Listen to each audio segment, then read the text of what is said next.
მე თავს კი არ ვიმართლებ. მე ვყვები იმას, რომ ესეთი შემთხვევებიც იყო. მან ასე ვთქვათ, ავარიაში ადამიანი მოკლა, მის მამა იყო მისთან შავი საკუთარ თავზე. ამათ უბრალოდ მონები გადმოიბარეს. ამ ქვეყანაში თუ არ დამთავრდნენ შემსრულებლები, ძალიან რთულია დამთავრდნენ შემკვეთები. დანიშნა, იმიტომ რომ იქნებოდა პროკურატურის მორჩილი. რაკნაიც ბიზნესმენმა გამოაგზავნა ვიდეო, სადაც ის და მისი ცოლი ითვლიან 80 მილიონს. ამათ რო კარგად არ აქვს საქმე, ამაზეც ბევრი რამე მიუთითებს. პრობლემა იმაში, შინაგან საქმეთა მინისტრი არ გადადგა. უკეთესად ბევრი რამე შეგვეძლო გაგეკეთებია, ჩემი აზრით, უბრალოდ ნაწილი მოითხოვს რაღაც გარანტიებს და წმინდა მაკიაველის ტურ შეთანხმებას შემოგთავაზებს. 30,000 ლარის გადახდა გირაოსი რა, ვიცი ხო, მოვახერხებ რამენაირად, რა არ გადავიხდი. იცი რა სხვაობით მოიგო, რამდენი მიიღო 2021 წელს ასადმა ხმები? 90%-ზე მეტი აქვს მიღებული. რეალურად წააგო ქართულმა ოცნებამ. მეორე საკითხია, ოპოზიცია მომზადებული შეხვდა თუ არა მასობრივ ძალადობას. ნებისმიერ პარტია, რომელიც გადაწყვეტს თვითმმართველობის არჩევნებში მონაწილეობის მიღებას, უნდა მივიდეს მაშინ ამ პოლიტპატიმრებთან და მათ მშობლებთან. ხოცებს აწყობთ ნებისმიერი თვალსაჩინო ომზე ლაპარაკი. შენ როგორ წარმართავდი რუსეთის მიმართ პოლიტიკას? რუსეთის მიმართ ამ რეალობაში თუნდაც აი ეხლა რთული შეკითხვაა, მაგრამ რუსეთის მიმართ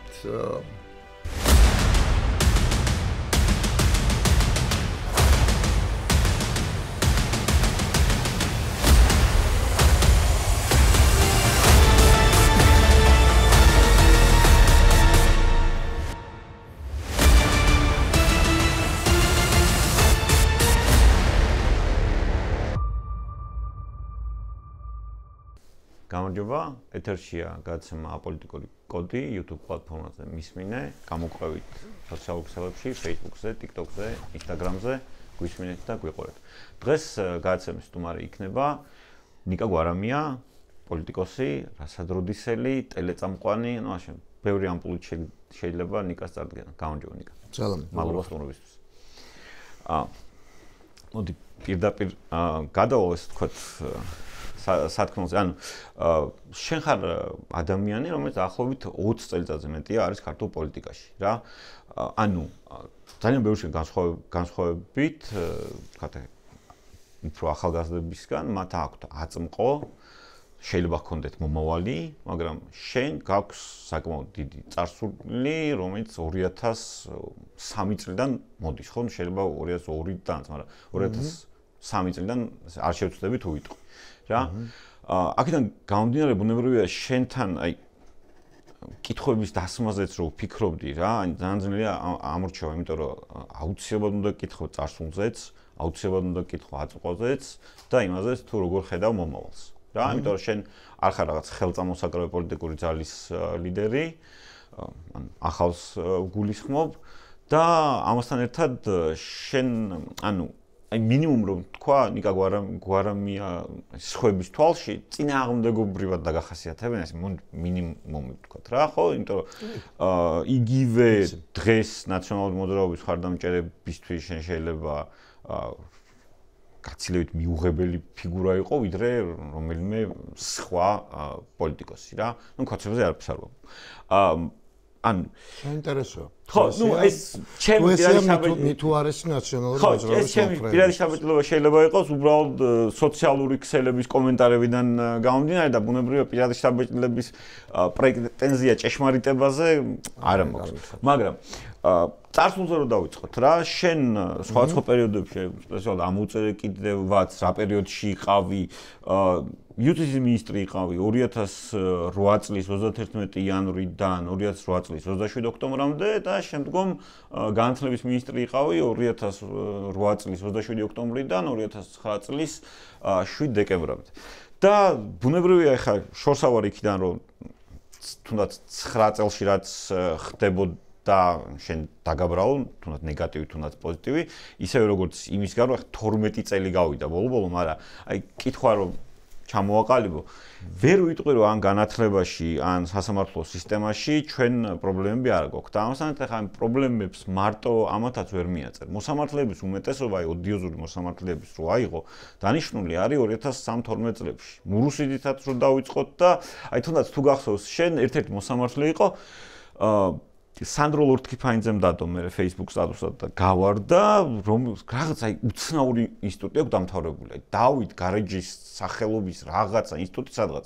რომელ წელს დაინიშნა ხო? 2007 წელსა დანიშნული ჯერ იყო გალის მოსამართლე არ მახსოვს სიმართლე გითხრა ამ მოსამართლის, მაგრამ უბრალოდ დანიშნული არის 2003-2012 წლებში. ანუ აი არა ეგ სხვა თარიღებია, ძალიან დიდი დროის მოაკვეთია იმისთვის რომ ვიძახოთ 2012 მელაპარაკები მაშინ მე უნდა გითხრა აგარც არ ნიშნავს. 2007 წელს მე არ ვიყავ იუსტიციის საბჭოს წევრი. არა მე მაინტერესებს სახელმწიფო გვარები, შემიძლია გელაპარაკოთ იმათზე, ვინც მახსოვს. პირად პასუხისგებლობაზე გასაგებია რომ შენ მაინც ჩემ პირადი პასუხისგებლობა.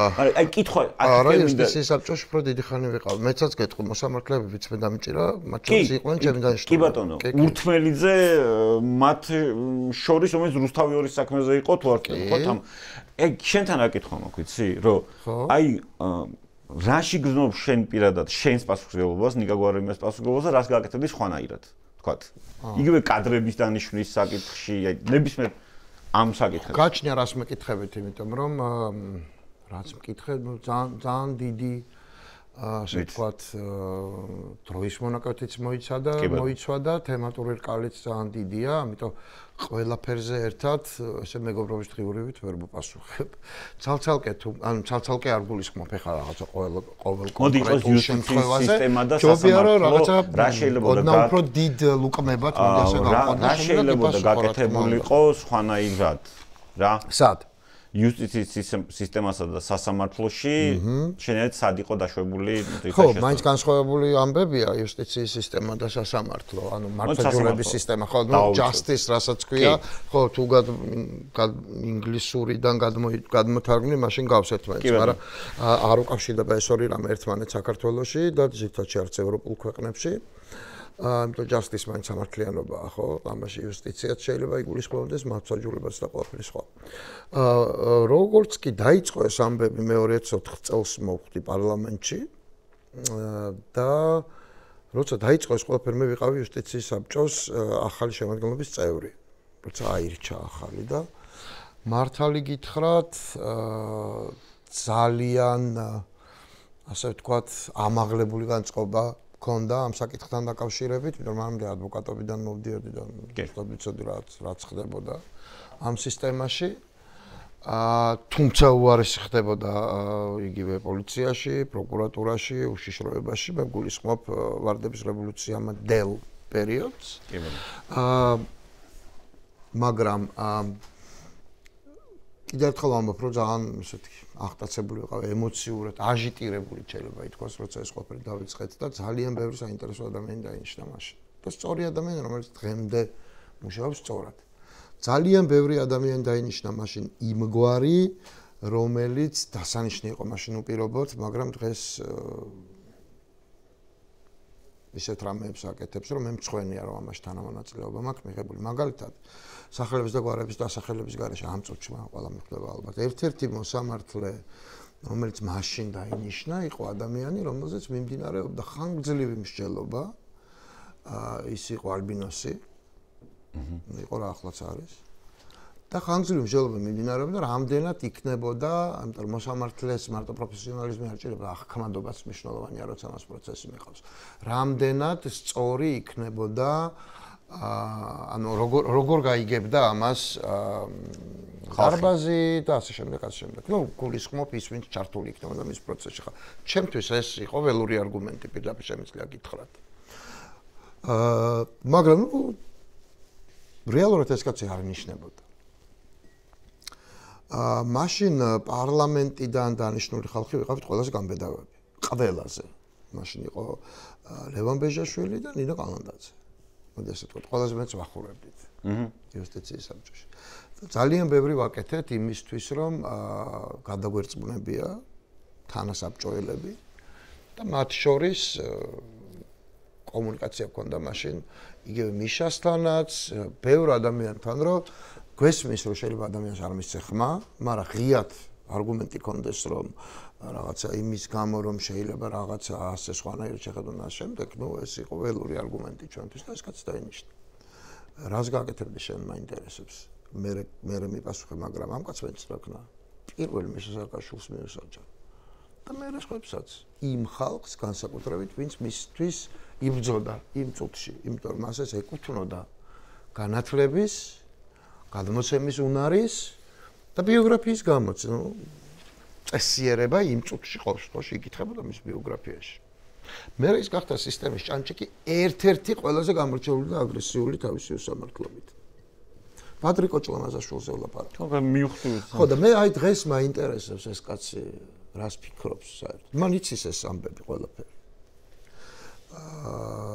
მან იცის პირადი მხარდაჭერა უბრალოდ მის სახელი და გვარი არც იცოდა მიშა სააკაშვილმა, მაგრამ აი ამ ასე ვთქვათ, ოდნავ გაუგებარი, ძალიან რბილად რო ვთქვათ, არგუმენტის მიმართ მიშას დამოკიდებულება რო რას ლაპარაკობთ, ანუ მაშინ იუსტიციის საბჭო აკეთებდა რეკომენდაციას პრეზიდენტის მიმართ თუ არ ვცდები და ის ნიშნავდა რაღაც გარდამავალი პერიოდი იყო, მაგრამ ესეც რომ არ ყოფილიყო, ახლა გასაგებია რომ პრეზიდენტის დანიშნული წარმომადგენელიც იყო იუსტიციის საბჭოში და სხვა თუ არაფერი მასთან გასაუბრება მაინც შეეძლო საქართველოს პრეზიდენტს მაშინ დროს მიხეილ სააკაშვილს. მე მახსოვს ეს პერიპეტიები. ესეთ რამდენიმე ამბავი იყო სხვა შორის.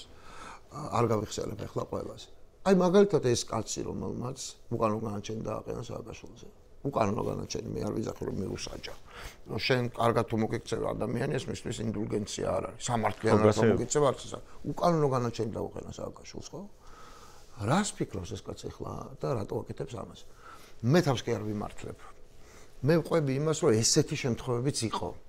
მაგალითად, ჩემთან დაკავშირებით მე ხომ მერაბ ჯორბენაძე, რომელიც ჩემი სასამართლო კოლეგიის თავმჯდომარე იყო საოპერაციო სასამართლოში და რომელიც შესანიშნავი იყო გასაუბრებებზე, რომელიც მაღალი კლასის იურისტია. მე ვერ წარმოვიდგენთ ვერასდროს, რომ ეს კაცი იქნებოდა სისტემის ჭანჭიკი, კორუმპირებული, რომელიც პირველ პოლიტპატიმარს ჟურნალისტების სფეროში გააჩენდა ქვეყანაში. მე ხო ყველაზე არ ვამბობ ახლა. ჩხიკვაძე გონიერი კაცია, პირველი ვინც მომისაჯა, მაგრამ მასთან დაკავშირებით აქვს ვიდეო მასალა. მან ასე ვთქვათ, ავარიაში ადამიანი მოკლა, მის მამა იყო მის დანაშაული საკუთარ თავზე, თვალი იყო ის მაშინ. და ახლა აკეთებენ მე ყველაფერს, გიგი უგულავას მას მიაჩევიეს, ნიკა გვარმერო გავიგერო ჩხიკვაძე ჩემი მოსამართლე გასაგები გახდა რაც მოხდება. რომ ეს არ მაინტერესებს ამ წუთში. მე მაინტერესებს სისტემური პრობლემები. თუ შენ იმაზე მეკითხები, რომ რას გავაკეთებდი განსხვავებულად, ბევრ რამეს, უფრო მიმწოლი ვიქნებოდი და უფრო უხერხული ჩემი პოლიტიკური თანამებრძოლებისთვის. იმიტომ რომ არსებობს, მაშინ მე მეგონა, რომ პოლიტიკური თანამოაზრეობის და თანაგუნდელობის ეთიკა უფრო მეტად ფასობს ზოგადად, ვიდრე შეცდომების კრიტიკა. შეცდომების, რომელიც არ მიგაჩნია, რომ შეიძლება გარდამტეხი იყოს.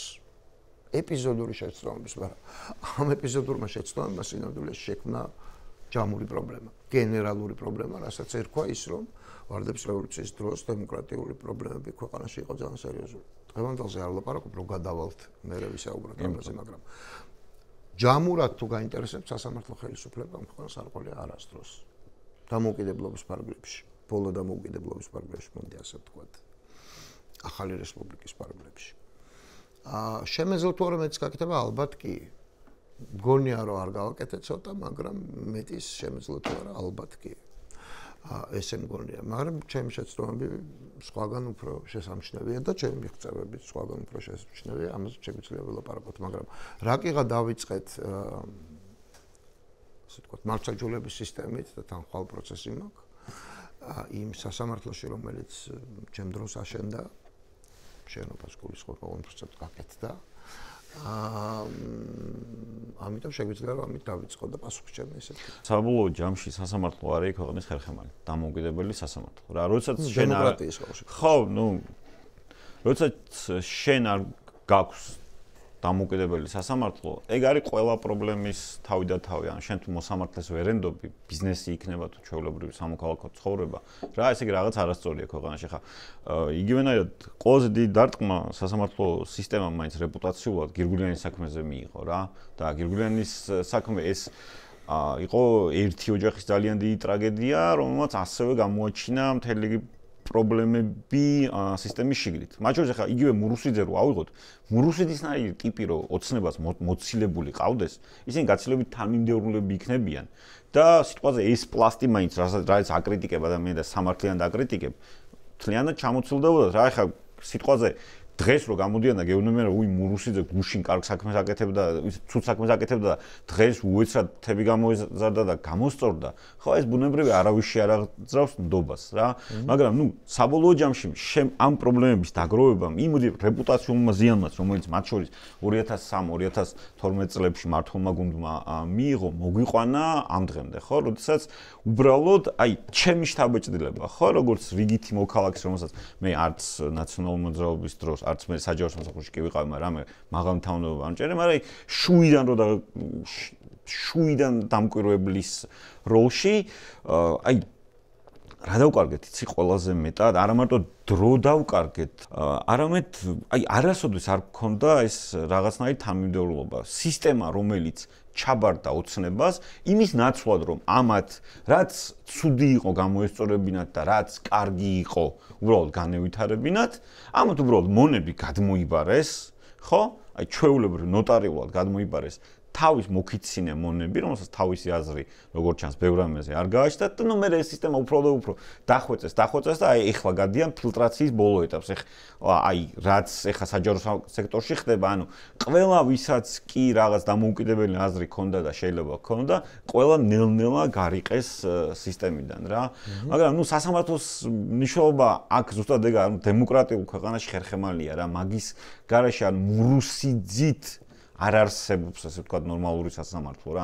იმდან დიდი რეპუტაციული ზიანი აქვს მარტო ამ ერთ ადამიანს მიღებული. ეგ კი არა, სიმართლე გითხრა მე ვერც კი ხვდები ოცნება რატო ინარჩუნებს ახლა მურუსიძეს.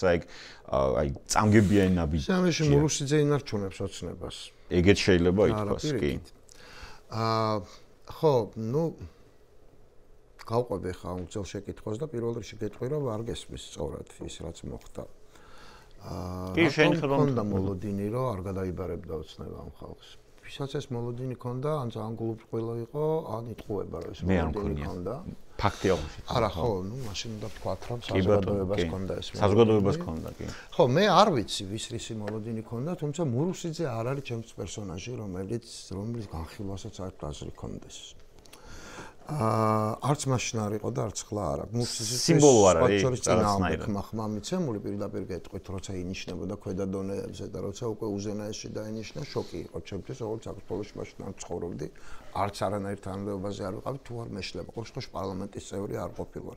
მურუსიძე ნანახი რო ყავდეს, უბრალოდ უკვე ნანახი ყავს ყველასა გასაუბრებაზე რო გეჯდეთ, მიხვდებით, რასაც ვამბობ. საერთოდ არ ჭირდება არც გირგვლიანი საქმე და არაფერი არ შეიძლება ეგეთი კაცების დანიშვნა არსად. პიროვნული თვისებებითაც იქვე ხდები რაზეა ლაპარაკი და პროფესიონალიზმითაც იქვე ხდები რაზეა ლაპარაკი, მაგრამ ეს ხო არ არის პრობლემა. პრობლემა დამნიშნავია და სისტემაში, რომელიც მის ინსტიტუციონალიზაციას ახდენს. მაშინ ეს ხო ნაციონალური მოძრაობის ხელისუფლება, რომ დანიშნა, იმიტომ რომ იქნება პროკურატურის მორჩილი. სხვა არანაირი კრიტერიუმი არ არსებობდა, ვალერტ ცერცვაძე უწევდა ალბათ, რა ვიცი, ახლა ვარაუდობ, ხო შტოში მე ნამდვილად არ მახსოვს რა და როგორ მოხდა, დაზუსტებით, იმიტომ რომ არ იყო კაცი, რომელსაც მე ხმას მივცემდი ნებისმიერ ვითარებაში. ნებისმიერ დროს. ზოგადად ამ შაბეჭდებას ასწორებდა ყველაფერთან ერთად პროფესიონალიზმის და პირადი თვისების გაშე ისედაც ხა ვისაც ჩაუტარებია გასაუბრება იმან იცის რომ ადამიანებმა შეიძლება სასიამოვნო შაბეჭდება დატოვონ მიუხედავად იმის მიღმა შენ რას იკვლევ მისი პროფესიონალიზმის ხარისხში თუ წესიერების თუ ასე შემდეგ ხო შეუძლებელია მურუსიძე დანიშნოს სახაზრზე მყოფმა ნეიტრალურმა ადამიანმა ეს შეუძლებელია მაგრამ ეს კაცი დაინიშნა თავის დროს მე საერთოდ უზენაეს სასამართლოში მე არ ვიცი იგივე ეხება სხვა შორის რამდენიმე ადამიანს ვინც ახლა კლასს წარმოადგენს და ძველად იყო დანიშნული გირგვლიანი საქმის გასაღები არ არის მურუსიძეში არ არის არც სასამართლო ხელისუფლებაში მეტიც პროკურატურაშიც არ არის ეს გასაღები გასაღები არის უპასუხისმგებლობაში და ქვეყნის წინაშე უკიდურესად ასე ვთქვათ და წარმოუდგენლად ჩემთვისაც ჩემთვის პირადად წარმოუდგენლად აბუჩად ამგდებ და საფრთხის შემცველ ქმედებაში. მიხეილ სააკაშვილის მიერ გირგვლიანის საქმის ასე ვთქვათ, არათუ გააზრება, რომ ინფორმაცია სააკაშვილმა ამ საქმესთან დაკავშირებით გაიგო ძალიან მნიშვნელოვანი დაგვიანებით. ანუ სრული ინფორმაცია მოდი ასე ვთქვათ, ყველა თვალსაჩინო. ერთ-ერთი ადამიანი, ვინც მას ამის შესახებ მოუყვა, ვიყავ მეც. ნეგატიურ იმტონალობებში რატომღაც იყო.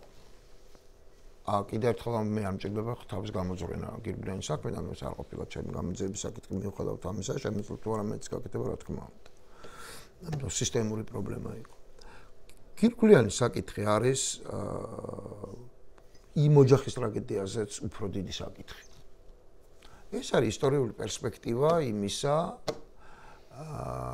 რა გაჭირვება გვაქვს ქართველებს, როცა საქმე ეხება სახელმწიფოს წინაშე პასუხისმგებლობას, განსაკუთრებით თანამდებობის პირების. მე მიმაჩნია, რომ ის მთავრობა, სააკაშვილის მთავრობა ყველაზე უფრო გამორჩეული იყო ამ მხრივ, მიუხედავად ამისა, მან დაუშვა ეს ძალიან სიმბოლური შეცდომა. ამ ხელისუფლების პირობებში უამრავია ეგეთი, უბრალოდ ჩვენ სახელმწიფო გვარები არ ვიცით. ან ვიცით და ეგეთი, ასე ვთქვათ, განშლა არ ქონია. იმიტომ რომ თავრობის პირობებში ბევრი რამის აღქმა დაჩლუნგდა, ან გადასხვაფერდა, ან ასე შემდეგ და ამაზე შეგვიძლია ვილაპარაკოთ, რატომ ამას აქვს ძალიანაც გასაგები და რაციონალური ახსნა, მაგრამ სააკაშვილმა იმის შესახებ ისაუბრია ამ თემაზე უკვე მოგვიანებით, რომ ნებისმიერი თემა, რომელიც მას ეხება, ეს თემა ომი, ანუ რაზეც ახლა კოცები სპეკულირებენ, ომის თემა, რა ვიცი, ნებისმიერი სხვა თემა, ეს თემა გაიწოვება თუ უკვე არ არის ეგეთი ყველა ვარიანტში. გირგვლიანის გვარი არ მოშორდება სააკაშვილის მმართველობას. ხო უცნაურად ჟღერს თითქოს, იმიტომ რომ რამხელა მასშტაბის ტრაგედიაც არ უნდა იყოს, გინდა ერთი ოჯახის, გინდა ერთი ადამიანის, ბევრად უფრო ფუნდამენტური პრობლემები ხდებოდა ქვეყანაში და მოვლენებიც ფუნდამენტური და ფართო, ხო? მაგრამ არის რაღაცეები, რასაც ახსნა არ აქვს. რაც ირაციონალურია, მაგრამ მოცემულობად ყალიბდება, ხო, ეს არის გირგვლიანის საქმე, რომელიც აეკიდა მიშას ბოლომდე. მიშას, რომელმაც ამის შესახებ გაიგო ალბათ ერთ-ერთმა ბოლომ, უბრალოდ რეალურ საკითხებზე, იმიტომ რომ ახლა ასეთი ტიპის ქვეყანა იმით კი არ ფასდება პოლიციელები ვინმეს კლავენ თუ არა. ქვეყანა ფასდება იმით, ამაზე რეაგირებას როგორ ახდენს. კი ბატონო. პრობლემა იმაშია, შინაგან საქმეთა მინისტრი არ გადადგა. სააკაშვილმა არ გადააყენა, უარი უთხრა, უკან დააბრუნა თუ ასე შემდეგ, ეს მეასეხარისხოვანია. შინაგან საქმეთა მინისტრის ვალდებულება მარტო ის კი არა, რომ რეფორმა ჩაატაროს სადღაც ქვეყანაში, რომ ამ ტიპის პრობლემაა, მას აქვს თუ არა ამასთან რაიმე ტიპის მიმართება, პასუხისმგებლობა აიღოს ინსტიტუციური და ამით დაამკვიდროს არა მხოლოდ თავისი პოზიტიური საქციელება, ნებისმიერი პასუხისმგებლობა პოზიტიური საქციელია, მით უმეტეს, როდესაც ჩვენ შემხებლობა არა გაქვს ინციდენტთან, ხო, რაც გინდა ის ვუწოდოთ. ეს უბრალოდ ისეთ პრეცედენტს დააწესებდა. არა, ხო, ადამიანები, მოდი ასე ვთქვათ, სახელმწიფოებრივი ტრადიციები იქნება პირადი მაგალითებით. არა მოთხრობებით, არა ისტორიული ექსკურსებით, პირადი მაგალითებით. ვანო მერაბიშვილმა ეს პირადი მაგალითი ვერ შექმნა, მეტიც ეს ხაზი დაამძიმა, ჩემი აზრით თუ გაინტერესებთ და მიხეილ სააკაშვილის პრობლემა შექმნა ერთხელ და სამუდამოდ. იმიტომ რომ მიხეილ სააკაშვილია ქართული ისტორიის ნაწილი, ვანო მერაბიშვილი არ არის, გირგვლიანის გვარი მიეწება არა ვანო მერაბიშვილს, იმიტომ რომ მისი როლი, მასშტაბი და ასე შემდეგ აბსოლუტურად მეორეხარისხოვანია ისტორიული გადასახედიდან. ასეთი ფიგურა არის მიშა სააკაშვილი და ნეგატიური მეხსიერება ბუნებრივია დარჩება სააკაშვილის ეპოქას. სადაც ვანო მერაბიშვილს ანახსენებენ 20 წლის მერე, ან საერთოდ არ ახსენებენ. ხო, მაგრამ მის პრობლემა დატოვა. აი ეს მაგალითი გავარჩიოთ, ხო? ყველა მიმართულებიდან. პოლიციელი, რომელმაც ეს გადააჭარბა. ადამიანი, ოჯახის წევრი, თანამდებობის პირის, რომელიც რატომღაც შარაფობს უკაცრავად და პოლიციელებთან. რომელიც ამ ვითარებაში ხდება შემთხვევით თუ ნეფსით თუ უნებლიეთ თუ როგორც არის რა მნიშვნელობა აქვს და მისი მეორე ოჯახის წევრი რომლის ამაში ჩართულობას მე კომენტარსაც არ გავაკეთებ მე მჯერა რომ არანაირი ჩართულობა ვანო მერაბიშვილს ამაში არ ქონია არც მითითების მიცემით და შეიძლება არც იმ წუთში ინფორმაციულად მაგრამ მე რჩება ქვეყნის ერთ-ერთ უმთავრეს თანამდებობაზე. კიდევ ერთხელ ვამბობ, ვინ დააბრუნა, სად დააბრუნა? შენ თუ უფრთხილდები ქვეყანას, შენთვის თუ პრეზიდენტი არის შენი პოლიტიკური გუნდის ლიდერი, რაც არ უნდა ხდებოდეს, ესეთ ვითარებაში უნდა იყოს პასუხისმგებლობა და გახვიდე. თორე ადამიანები იმას კი არ იფიქრებდნენ, რომ ამას მოუკლავს და იმიტომ გადადგაო. და ვინც ესე იფიქრებდა, იმა რაც გინდა ის იფიქროს, იმას არაფერი არ ეშველება. იფიქრებდნენ, რომ ნუ, ხოჭო გადადგა, იმიტომ რომ ესია საჭირო. როცა შენი ხელქვეითი უშვებს ამ მასშტაბის შეცდომას, შენ საერთოდ მის დანიშვნასთანაც კი რო არ კონდეს. ასე ვთქვა, ჩეხება, მაინც უნდა წახვიდე. მაგალითად, მე ვიყავ განათლების მინისტრი. განათლების სამინისტრო არ ირჩევდა სკოლის დირექტორებს, სხვა ტიპის სისტემა იყო. წარმოიდგინეთ ახლა, რომ ჩემი რომელიღაცა სკოლის რაიონული სკოლის დირექტორს გაეუპატიურებია სკოლაში ბავშვი. და რეაგირება არ ქონოდა ამაზე ჩემს სამინისტროს. სად ვიქნებოდი, როგორ წარმოგიდგენიათ? დაველოდებოდი, როდის მოხსნიდა სააკაშვილი? არასოდეს. გამორიცხული ამბავია.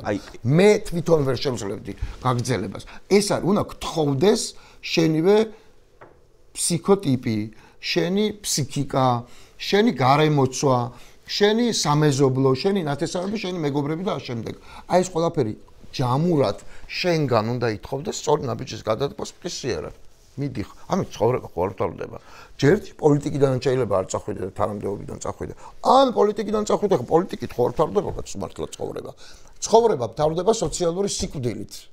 ამით ჩემთვის მთავრდება, რომ მე სოციალურად აქტიური ადამიანი ვარ. კი ბატონო. ვანო მერაბიშვილმა ამით დაამთავრა. რა, შეიძლება თვითონ ვერ იგრძნო რომ დაამთავრა, მაგრამ დაამთავრა.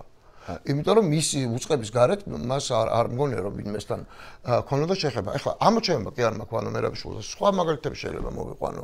სხვა თანამდებობის პირებით. მაგრამ თქვენ მკითხეთ გირგვლიანზე. მე პასუხობთ. გირგვლიანის საქმე, რომელიც ბოლომდე აქვს მიწებებული სააკაშვილს და ესე იქნება მუდმივად, ამას არაფერი არ ეშველება, რომ მეც მიცდია მათ შორის პირდაპირ გეუბნებით რომ ეს კლიშე მისგან წამოიღო, იმიტომ რომ ვიცი რომ უსამართლო კლიშეა.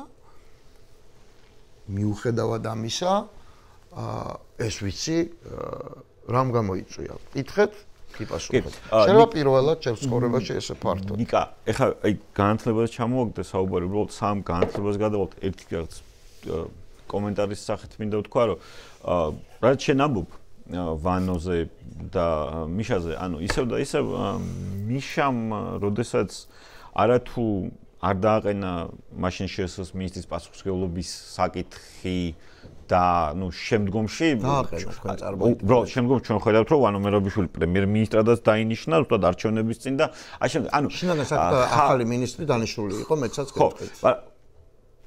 კი. და რა მოხდა? არ გაიწია და არ დაინიშნა. ის მოხდა, აღარ გაინიშნა, ეს არ არის მარტო ვანოს დამსახურება სხვა შორის. კი, ის შეცდომაა, მაგრამ დამსახურება ბევრი ადამიანის არის, მათ შორის იმ გვარების, ვინც დღეს ყველაზე მეც ლაპარაკობს. მაგრამ ნიკა, უყურე საქმე რაშია, რომ ჩვენ გავიზარდეთ რაზე, იცი, 90-იანების დასაწყისში ძალიან ბევრი რამე გახდა ცნობილი, სტალინურ რეპრესიები და ამავდროულად და აი ეს ფრაზა სტალინმა არიცი სტალინს უმალავენ, ხო? მე მოგიყევთ ამბავი რომ რაც ზუსტად ვიცი. შემიძლია ის ამბებიც მოგიყვეთ, სადაც იცოდა. აი მე ჯერა შენას ამბობ, უბრალოდ მე იმას ვამბობ, რომ მიშა ვერ გაიქცეოდა ამ პასუხისმგებლობას იქიდან გამომდინარე, რაც მე ვერც გაიქცა. ხო, ვერც გაიქცა. არც გაიქცა, გასდევს მის პრეზიდენტობას. მიშას პასუხისმგებლობა ის არის, რომ არავინ არ დაისაჯა. კი ბატონო. არავინ არ დაისაჯა ფართოდ. მაგრამ ნუ ეს დასჯა იყო პოლიტიკური პასუხისმგებლობა. მიშას პრობლემა, მისი პირადიც და ქვეყნისთვისაც შექმნა პრობლემა იყო ის, რომ სისხლის სამართლებრივი საერთოდ არ შევალ ახლა სისხლის სამართლებრივი პასუხისმგებლობის წიაღებში. თავარი რამ, რაც ადამიანების სატისფაქცია მეცაც გეტყვით, საზოგადოების სატისფაქცია სისხლის სამართლებრივი სასჯელზე არანაკლები არის პოლიტიკური პასუხისმგებლობა და საზოგადოებრივი პასუხისმგებლობა. აი ეს ამბავი არ დადგა. არ დადგა და ვერავინ ვერ გაიგო ისინი ვინც დაიჭირეს. სულ არაფერი არ მომხდარიყო იქ ჩემიას პროცესზე და იმ პროკურორების პროცესზე. აი არაფერი ჩვეულებრივად რო ჩაევლო. იგივე იქნებოდა ზუსტად. ოდნავ შეიძლება კორექტირებული. რატომ? იმიტომ რომ ვერავინ ვერ გაიგო მეცხრე დონის, მეორე დონის თუ პირველი ხარისხის ქვეშევრდომები შინაგან საქმეთა მინისტრის რატო ჩასხდნენ ციხეში, მაშინ როცა ოჯახის წევრი იქიჯდა და შინაგან საქმეთა მინისტრის პასუხისმგებლობა საერთოდ არ დადგა. ვერ გაიგო. ესე იქნება ყოველთვის. ნორმალურ საზოგადოებაში. ეგ არის საზოგადოების ტესტი, საზოგადოებამ გაიარა სწორად, იმიტომ რომ სწორად ვერ გაიგო ის, რაც ვერ უნდა გაიგო. ხელისუფლებამ ვერ გაიარა ეს ტესტი სწორად, იმიტომ რომ ეგონა მის საზოგადოებას ქონდა დაბალი წარმოდგენა. ეგონა რომ საზოგადოება მას გადაყლაპავდა. არ გადაყლაპავენ ქართველები ამას არასდროს. იმიტომ რომ შეიძლება სისხლის სამართლის პასუხისმგებლობამდე არც ჩავიდნენ და ბოლომდე არც დაინტერესდნენ. მაგრამ ამით დაინტერესდებიან, ბოდიშით დაინტერესდებიან, არ იყო სწორით დაინტერესდებიან, არ იყო ჩემი ბრალი, მაგრამ მაინც მე უნდა წავიდეთი, კი არ დაინტერესდებიან, გაბედნიერდებიან. როცა არაფერი ესეთი არ ხდება, მე არავინ არ ეძებს ვინ იყო დამნაშავე, იცოდა, არ იცოდა, სტალინმა იცოდა თუ არ იცოდა თუ ამავდროულად. სხვა შორის ძალიან დიდი ხნის განმავლობაში ობიექტურადაც ძალიან კარგად იცოდნენ საქართველოში და სააკაშვილმა ეს არ იცოდა. ძალიან დიდი ხნის განმავლობაში. აუხსნელი რა იყო იცი? რატო შეიზილა ესე? თუ ეს მართლა არ იცოდა. თუ ეს მართლა მისი ბრალი არის. ეს ვერ გაიგეს. რომ სააკაშვილი თუ რამე არ არის, თუ ვინმე არ ფიქრობს რამე სააკაშვილზე ამ ქვეყანაში, სადაც ძალიან კონტრასტული ტიპია, ხო? ან ძალიან უყვართ, ან ძალიან არ უყვართ. იმას არ ფიქრობენ, რომ ის სულელია. იმიტომ რომ ძალიან არასულელია. მე პირდაპირ შეიძლება გითხრა. ეს იყო პრობლემა. არასწორი გადაწყვეტილების სისტემაზე მინდა რაღაცა კითხო, ოღონდ აი შენ მანდატურები თუ სკოლის დირექტორი ახსენე რა და აი მე რა შთაბეჭდილებაც ამ გადასახედიდან რჩება თუნდაც რომ აი რატომღაც ხდებოდა სისტემის გადაფარება, სისტემის ერთეული რაღაც ჭანჭიკი ადამიანების გადაცდომაზე. მაგალითად მანდატურებზე შემიძლია გითხრა ორი შემთხვევა, როდესაც ვერ გეტყვით მანდატურებზე მე არ საქართველოში მაგ დროს. ვიცი. ეგ ვიცი. უბრალოდ როგორ ხო იცი ამის შესახებ და მე ჩემს შავედლებას გიზიარებ, რომ ანუ მანდატურების შესახებ ვიცი ორი შემთხვევა, ან საქართველოს პატარა, თბილისიც პატარა, თქვა და ორი შემთხვევა ვიცი, როცა ერთხელ მაგათად ჩემ ძმაკაც იმ დროს სკოლაში სწავლობდა ჯერ კიდე და ანუ მანდატური მოიქცა ძალიან უხეშად, არასათანადოდ მოიქცა რა, მაგრამ მას გადაიფარა მთელი სისტემა. და ანუ ეგეც იყო პრობლემა, როდესაც აი მაგალითად რაში გამეხატება ვერ ხდება ოღონდ. გასა მანდატურის მაგალითად რაღაც თქვი. მაგალითად მოგიყვანთ თუ ვის რა შემთხვევაში მოხდა სისტემის მიერ გადაფარება, ხო? აი ეგ იყო რომ ანუ ყველა შემთხვევაში, ყველა მცირედ შემთხვევაში რატომღაც სისტემა თავს ვალდებულად თვლიდა რომ გადაფარებოდა მცირე გადაცდომასაც, როდესაც პირიქით შენი ბოდიში გაცილებით მისაღები და გულწრფელი იქნებოდა, ხო? ანუ ვიდრე ვთქვათ აი ეს გადაფარება რა. ბუნებრივია, მე არ ყოფილ ვარ. აი ეს ვიცი რომ შენ არა, სხვა რამეს გეტყვი, მე არ განამფარებია სისტემა არასდროს. იმიტომ კი არა შესაძლებელი არ დამიშვია ან არ დამჭირდა. არ მithოვია უბრალოდ არასდროს სისტემისთვის. სისტემაც არ დავარქვათ, გუნდი, მოდი ასე ვთქვათ. ან არა მათი აზრით არ ვიმსახურებდი რომ გადაფარებას ამ საჭიროებ, ან ვიმსახურებ, მოდი სხვა, მაგრამ სისტემის გადაფარების მაგალითები ჩვენ ნაციონალურ მოძრაობის დროს ქონია და ყველაზე უფრო ცუდი განვიხილეთ ახლა. ცუდი განვიხილეთ, კი ბატონო. ეგ არის პრობლემა. პრობლემა ნაციონალური მოძრაობა რა შორშია უბრალოდ ვარდების რევოლუციის მერე რა თაობებიც მოვიდა და რამდენიმეჯერ შეიცვალა, ეგ არნიშნავს რომ მოვიდნენ ყველაზე კარგები. არ ნიშნავს რომ უშეცდომობები მოვიდნენ, არ ნიშნავს რომ ისეთი მედასავლეთები მოვიდნენ რომ ამას უცებ იგებდნენ. მაგალითად აფხაზეთი გვაქვს დასაბრუნებელი, არ შეიძლება დემოკრატიის პრობლემების ასე ვთქვათ უკუპასუხად კონდეს მუდმივად მომზადებული. არ შეიძლება მოსამართლეს უთხრა რომ საჭიროა ახლა ამის დაჭერა და რო გეკითხება რატოა საჭირო მაინც რომ ითხრა, იმიტომ რომ ხო იცით რა დღეში ვართ აფხაზეთია დასაბრუნებელი. მე რო განვიცდი რომ აფხაზეთია დასაბრუნებელი, ეგრე არაფერს არ ვიცი, ძალიან ცოტა ადამიანი ვიცნობ, ვინც ასე შეიძლება განიცდიდეს. შენს თუნდაც, მაგრამ რა კავშირი შეეს ორი რამ ერთმანეთთან? ამ დემოკრატიის შეზღუდვა, იმიტომ დემოკრატიის შეზღუდვებზე ძალიან გახსნილ საზოგადოებებში არის ხოლმე ლაპარაკი ასეთი ტიპის პრობლემების დროს.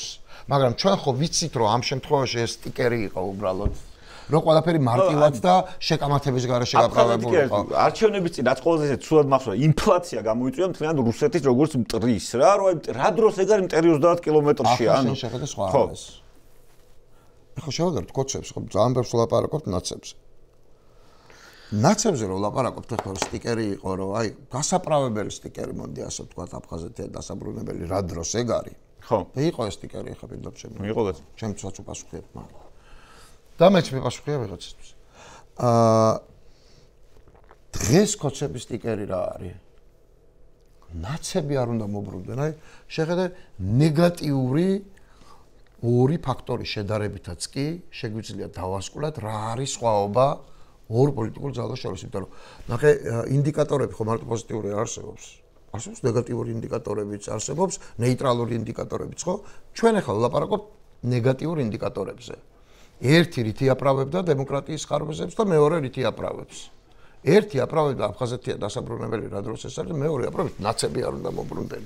თქვენ წარმოგიდგენიათ მასშტაბი სანამდე შეიცვალა, კიდევ ერთხელ არავინ არ იფიქროს, რომ აჰა ის ცუდებით ადარებს ერთმანეთს. შედარება შეიძლება მოხდეს ყველა განზომილებაში და ინდიკატორების შედარება შეიძლება მოხდეს მათი შინაარსის და მიუხედავად. ისინი ლაპარაკობდნენ გლობალურ სიკეთეებზე და ისტორიულ საჭიროებებზე, არასწორად დავისთავად ცხადია და ეს არაფრით გამამართლებელი წინაპირობა და საბუთი და არაფერი არ არის არგუმენტი. ესენი ლაპარაკობენ თავის პირად გარჩევებზე. რამ უფრო იმუშავა? მეორემ, ეს აი მეორემ უფრო იმუშავა პირდაპირ გეუბნებით. და ეს უკვე საზოგადოებრივი დეგრადირების პრობლემაა. რატომ? ვიცით რა არის ბიზნესმენშვილის მთავარი იარაღი? ოლიგარქიის მთავარი ძალაუფლება რა გონიათ? შიმშილი და სიღარიბე. ოლიგარქის ძალაუფლება არ არის ფული. ოლიგარქის ძალაუფლება არის შიმშილი და სიღარიბე. ოლიგარქის ძალაუფლება ფული არ არის და არსად არ არის. მისი ძალაუფლება ღარიბი ხალხი, რომელიც მას ხმას აძლევს, იმიტომ რომ გონია რომ ის 300 ლარი თვის ბოლოს რასაც იღებს, მისი ჯიბიდან მოდის ოლიგარქის ჯიბიდან. ანუ ხმას აძლევს იმას, ვისაც ფული აქვს დასაწყობებული მის წარმოდგენაში. რატომ მოვიდა ბიძინა ივანიშვილი ამ საწყობში ფულით? მე მოგიყვებით ერთ მაგალითს, მაგალითად 80 მილიონით რო დააჯარიმეს ბიძინა ივანიშვილი გახსოვთ? კი. რაკნა იცით ბიძინა ივანიშვილმა, მე თქვენ არ ვიცი ეს რამდენად იცით, ნანახი არ გექნებათ. გამოაგზავნა ვიდეო, სადაც ის და მისი ცოლი ითვლიან 80 მილიონს. ხელით, ნაბიჯებით და შემდეგ სრული მნიშვნელობით არანაირ ფულის მაგრამ აი ესე. 80 მილიონს რამდენიმე საათიანი ვიდეო. მაშინ ხელისუფლებას უნდა და რომ ეს გაეშვა. ეთერში. როგორც ნეგატიური ვიდეო ბიძინა ივანიშვილზე. აბსოლუტურად შემთხვევით მოვხვდი იქ, სადაც ეს საკითხი წყდებოდა და მკითხე შენ რას ფიქრობ? ვთქვი, ამას გაუშვებთ, შეგიძლიათ არჩევნები აღარ ჩაატაროთ, მორჩენილი იქნება ყველაფერი, ხვალ ბიძინა ივანიშვილი იქნება ხელისუფლებაში. ანუ უნდათ ჯერ 80 მილიონი გინახავთ რამდენია? უზარმაზარ ფარტში იყო მხოლოდ ფული და ორი ადამიანი იჯდა და ითვლიდა. უცბად გეუბნე ეს ვიდეო ალბათ ეხაც არსებობს, არ ვიცი სად იყო და როგორ. ეს არის რეცეპტი, როგორ გაიმარჯვა ბიძინა ივანიშვილმა. და დღეს რო გვეუბნებიან, რომ ხალხს ელაპარაკეთ, როგორი კარგი იქნება ევროკავშირის დროს ეკონომიკა, შეუძლებელია დაძლიოთ თვის ბოლოს მუქთა 300 ლარი, როცა მუშაობ მესაფლავეთ ლანჩხუთის რომელიღაც სოფელში, ანუ არაფერს არ აკეთებ, იმიტომ რომ 90 მოსახლიან სოფელს ყავს 9 მესაფლავე, შეუძლებელია ღმერთმა დაიფაროს ის ხალხი ყველა ერთად რომ მოკდეს მაინც არ დაჭირდებათ 9 მესაფლავე 300 ლარს რო იღებ თვის ბოლოს მე რამდენჯერაც არ უნდა ჩამოვიდე და არ მოგიყვე როგორი კარგი იქნება შავი თუ ლურჯი მოცვის ექსპორტი ევროპაში ადამიანს რომელმაც მოცვი ლურჯი რო არსებობს არ არის და ბოტანიკით უნდა დავიწყო შენთან ურთიერთობა ვერაფრით ვერ გადაგარწმუნებ რომ ის 300 უქმა მუქთა ლარი უფრო ირაციონალურია შენთვის ან უფრო ცუდია ცუდი კი არა არამყარი და არასტაბილურია შენთვის ვიდრე ლურჯი მოცვი ევროპაში არ არსებობს ეგეთ რაღაცები ხო ჩვენ ხო უნდა ვიცნობდეთ ზოგადად ადამიანებს და ასე რომ უნდა ვიცნობდეთ საკუთარ ხალხს პარადოქსი ოლიგარქიების მე არ ვიძახე ხა ავტორიტარულ მმართველობაზე როგორც არის მაგალითად ორბანის მიხოთ იმისა რომ სიღარიბეს ყველა არაკეთილსინდისიერი მართველი იყენებს თავის სასარგებლოდ. მაგრამ სიღარიბეს როგორ იყენებ, როგორც ფაქტს ერთია, მაგრამ სიღარიბეს რომელსაც ახალისებ, იმიტომ რომ გამოიყენო ღარიბები, ეს მეორეა. პირველს ქვია უსინდისობა, მეორეს ქვია ტერორიზმი. და ბიძინა ივანიშვილი არის ტერორისტი, ის აშიმშილებს ხალხს, ის ომით აშიმებს ხალხს, იმიტომ რომ მოიგოს არჩევნები. ამას ქვია ტერორიზმი, ხო არა ძევლების ხელში აყვანა მხოლოდ. შენ იცი ძალიან კარგად. ტერორიზმი არ არის ხალხის მოკლა აუცილებლად. ტერორიზმი არის ადამიანების შეშინება იმგვარად, რომ მათ უჭირთ ინფორმირებული და რაციონალური არჩევანის ზოგად კერძ არჩევანის გაკეთება, იმიტომ რომ ვინი აქვს გაყინული. ეს არის ტერორიზმი. თუ ამას მსხვერპლი მოყვება, ეს კიდევ უფრო ამძიმებს, მაგრამ საბოლოო ჯამში ხო შედეგია. შედეგი არის საზოგადოებრივ მასობრივი შიში. და მასობრივი უნარობა მიიღონ კოგნიტური არჩევანი გააკეთონ. ტვინით გააკეთონ არჩევანი და არა კუჭით ან გულით. ხო? აი, ბიძინა ივანიშვილი შრება ამას. ბიძინა ივანიშვილი აღარიბებს ამ ქვეყანას მარტო იმიტომ კი არა რაც მიაქვს ის თავისთვის მიაქვს. იმიტომ რომ მას ასე ჭირდება, მას ჭირდება ღარიბი ამორჩეველი, რომელიც არჩევნებზე იმას კი არ გადაწყვეტს, პარტია ახალი ჯობია თუ პარტია ლელო. ის გადაწყვეტს თვის ბოლოს 300 ლარს მიიღებს შესაბამისად საჭმელს მინიმუმს რაც არსებობს. შეჭამს თუ არა, მის შულს ფეხსაცმელი ექნება თუ არა სკოლაში წასასვლელ გასაგებ.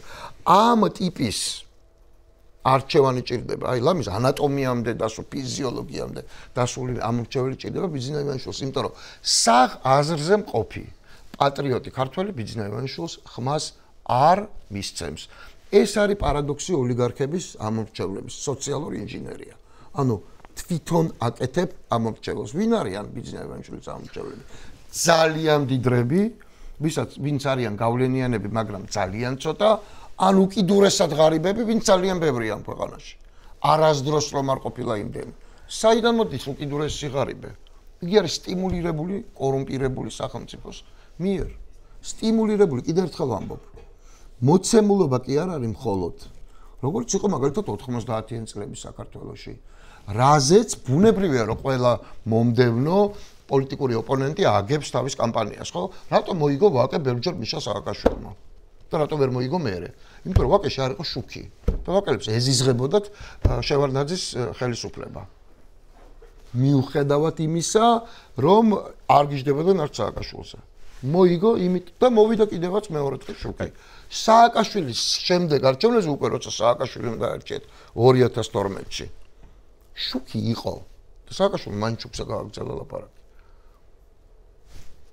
ამიტომ რეალურად თავრობა თავისი კარგი მუშაობის მძევალი ყოველთვის არის. როცა კარგად მუშაობ, ზრდი ადამიანების მოთხოვნილებებს და როცა იზრდება ადამიანების მოთხოვნილებები, ძალიან იზრდება ალბათობა ცვლილების პოლიტიკურის. ბიზნესმა შუმაც ძალიან კარგად იცის ეს. ჯერ მაგალითი აქვს ნაციონალური მოძრაობის და მე რუსეთია, ახლა მართლა ბიზნესმა ხო არ იგონებს ამას ყველაფერს. მან იცის, რომ არაფერი მოთხოვნილებების არ გაზდის ერთადერთი აბსოლუტურად უტყუარი რეცეპტი ეს არის შესაძლებლობების კიდევ უფრო კლება.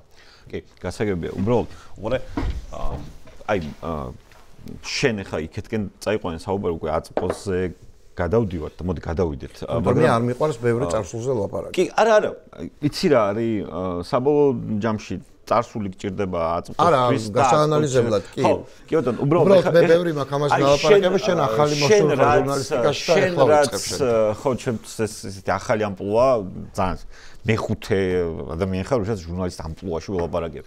კი ბატონო, მაგრამ მე მეხუთე აი შენ როდესაც ამბობ სიღარიბეზე, ნუ გასაგებია რა ლოგიკა არის დიდი მოკავშირე ყველა ავტორიტარის, განსაკუთრებით დიდარი ავტორიტარი. იმდენად არ უნდა დაამშიორო აჯანყდეს, აი ყოველთვის უნდა იყოს შენზე დამოკიდებული. საქართველოში შივრების აჯანყება.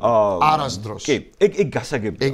ეგ გასაგებია, მაგრამ ამავე დროს ხა ჩამოწერა იმ ფაქტორში, დღემდე მართლა სამწუხაროა, რომ ხა ტიპები რასაკეთებენ რა, ქოცების პროპაგანდის ერთ-ერთი ნაწილი, განამარტოს 300 ლარიანი რაღაცების დარიგება, ერთ-ერთი ნაწილი არის რატომღაც აი ბუას გამოყვანა ნაციონალური მოძრაობისგან, ოღონდ ამავდროულად, ხო, ეს რატომღაც ბუნებრივი, არა, ამავდროულად რა არის, იცი რომ ნებისმიერი ადამიანი, რომელიც მათ რაღაცაში არ დაეთანხმება, ანუ ხვალ ირაკლის არ ქუა რომ გამოვიდეს და რაღაცაში არ დაეთანხმოს, მორჩა გათავდა, მაგრამ უყურე შენ ახსენე ერთი რამე, რომ ამ ამომრჩეველთან საუბარს აზრი არ აქვს. რა? მე ეს არ მithქვამს. როგორც ჩანს ვერ გაიგეთ. აზრი არ აქვს, მე არაფერს არ მითქოს. აზრი არ აქვს, ლურჯ-მოცვს ელაპარაკს და იმაზე რა ქვია. რაზე უნდა ელაპარაკო? იმიტომ რომ აი მაგათ 2024 წლის აფიზე არ უნდა ელაპარაკო. აბა? მან უნდა იგრძნოს თავის ტყავზე, რომ ეს 300 ლარი არ ფიქცია სინამდვილეში. მისი ჯიბიდანვე ამოღებული 300 ლარია, რომელსაც უბრუნებენ თვითონ. ფასების ზრდით უნდა იგრძნოს პირობითად. არა, ეკონომიკა უნდა გაჩერდეს, როცა ის კორუფციაზე დგას. პირდაპირ გეუბნებით. კორუფციით მოძრავი ეკონომიკა არის მოტყუება ამორჩევლის, რაც საბოლოო ჯამში თავდება ქვეყნის დაღუპვით და იმ ქვეყნის დაღუპვას ეკონომიკაც მიყვება უკან, პატრიოტიზმიც მიყვება, ისტორიას მიყვება და ყველაფერი. ვიღაცებს ეშინიათ, რომ თქვენ რომ ეკონომიკა გაჩერდეს, ხალხი რას იფიქრებს ჩვენზე. ხალხი საერთოდ არ იქნება ეს ეკონომიკა, რომელიც ფუჭ ციფრებზე დგას, ტყუილ ანგარიშებზე დგას და კორუფციაზე დგას, არ გაჩერდა და ადამიანები, რომლებიც დღეს პირდაპირ გეუბნებით, იმ 300 ლარს იღებენ მათი შვილების ჯიბიდან, მათი კი არა, თლად მათი შვილების ამოღებული ჯიბიდანაც ვერ მიხვდებიან, რომ ეს 300 ლარი არის ტყუილი და მათ ეკუთვნით ბევრად მეტი და შეუძლიათ გქონდეთ, ოღონდ ამის მიხვედრა ჭირდება. და არა მოყოლა. ნახეთ, ერთ ძალიან პატარა მაგალითს მოვიტან, ძალიან პატარა. ჩვენ რო გქონდეს ნორმალური დეცენტრალიზებული პოლიტიკური სისტემა მე რო ვიქნები მაგალითად ადგილობრივ ხელისუფლებაში, რეალურ ადგილობრივ ხელისუფლებაში, ოღონდ თვითონ რო წყვეტს ცენტრიდან ტრანსფერს რო ელოდება კი არა, რეალურ ადგილობრივ ხელისუფლებაში, ოზურგეთში და ცენტრალური ხელისუფლება რო იქნება ქოცი და სამტრედიაში იქნება პირობითად ლელო, მე შემიძლია გაჩვენოთ, რატო ვარ მე უკეთესი ტიპი. გაჩვენოთ, მაგალითზე გაჩვენოთ, როგორც ცენტრალურზე, ისე ლელოზე. ახლა მე გიყვებით, რატო ვარ უკეთესი ტიპი ვიღაცას, როგორ გაჩვენოთ?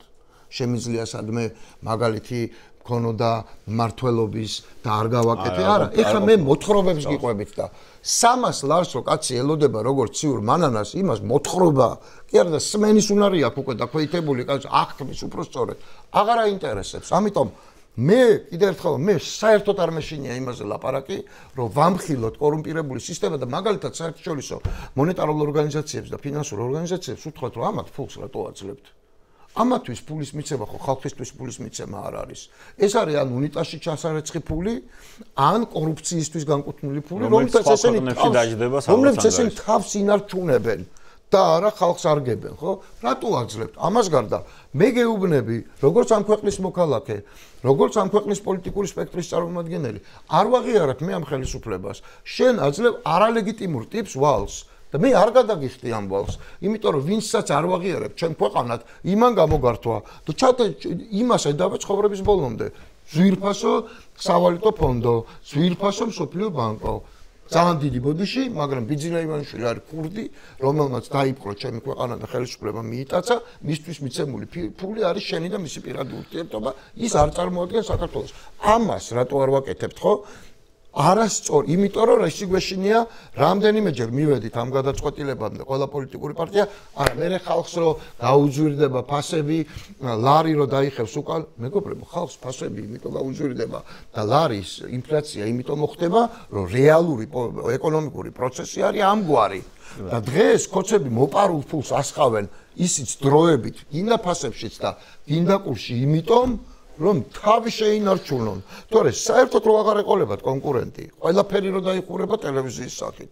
პარტიები რო დაიხურებიან, NGO-ები რო დაიხურებიან. ლარი იქნება 1/5-თან და ფასები გაიზრდება 3-ჯერ. იმიტომ რომ მაშინ შეხებზე ეკიდება თავის ამბობ არის შემდეგი რომ სანამ საკუთარ ტყავზე არ იგზნობენ, მანამდე აზრი არ აქვს ამ ყველაფერს საუბარს და პრობლემებისგან უნდა მოაწყო ანატომიური თეატრი. როცა ტყავზე იგზნობს ეს სასაფლაოში ექსგუმაცია უნდა გააკეთო პრობლემის. ამოიღო ეს დამარხული პრობლემა, გააჭრა და ადამიანებს ანატომიურად აჩვენა სინამდვილეში რა ხდება. მიაყურადო და არჩევნებზე შეიძლება ილაპარაკო საარჩევნო ტექნოლოგიების, ასე ვთქვათ, გავლენის ქვეშ. ეს იყო შენი ტაქტიკა. მაგრამ ცხოვრების სტრატეგია თუ ხდება შენთვის, რომ ყველაფერი მიაჩუმათო, მათ შორის არჩევნებს შორის პერიოდშიც. ეგ არის სისტემის თანაუნებლიე, მონაწილეობა სისტემის სისულელეებში. კაი, მაშინ ორი კითხვა მექნება, თანამონაწილეობაზე რა კითხავ, ორი კითხვა დავყოთ არჩევნებამდე პერიოდად და შეგვიძლია. პირველი შენს როლს, თქვენი პოლიტიკური ძალის როლს რაში ხედავ აი ახლა ამ ეტაპზე?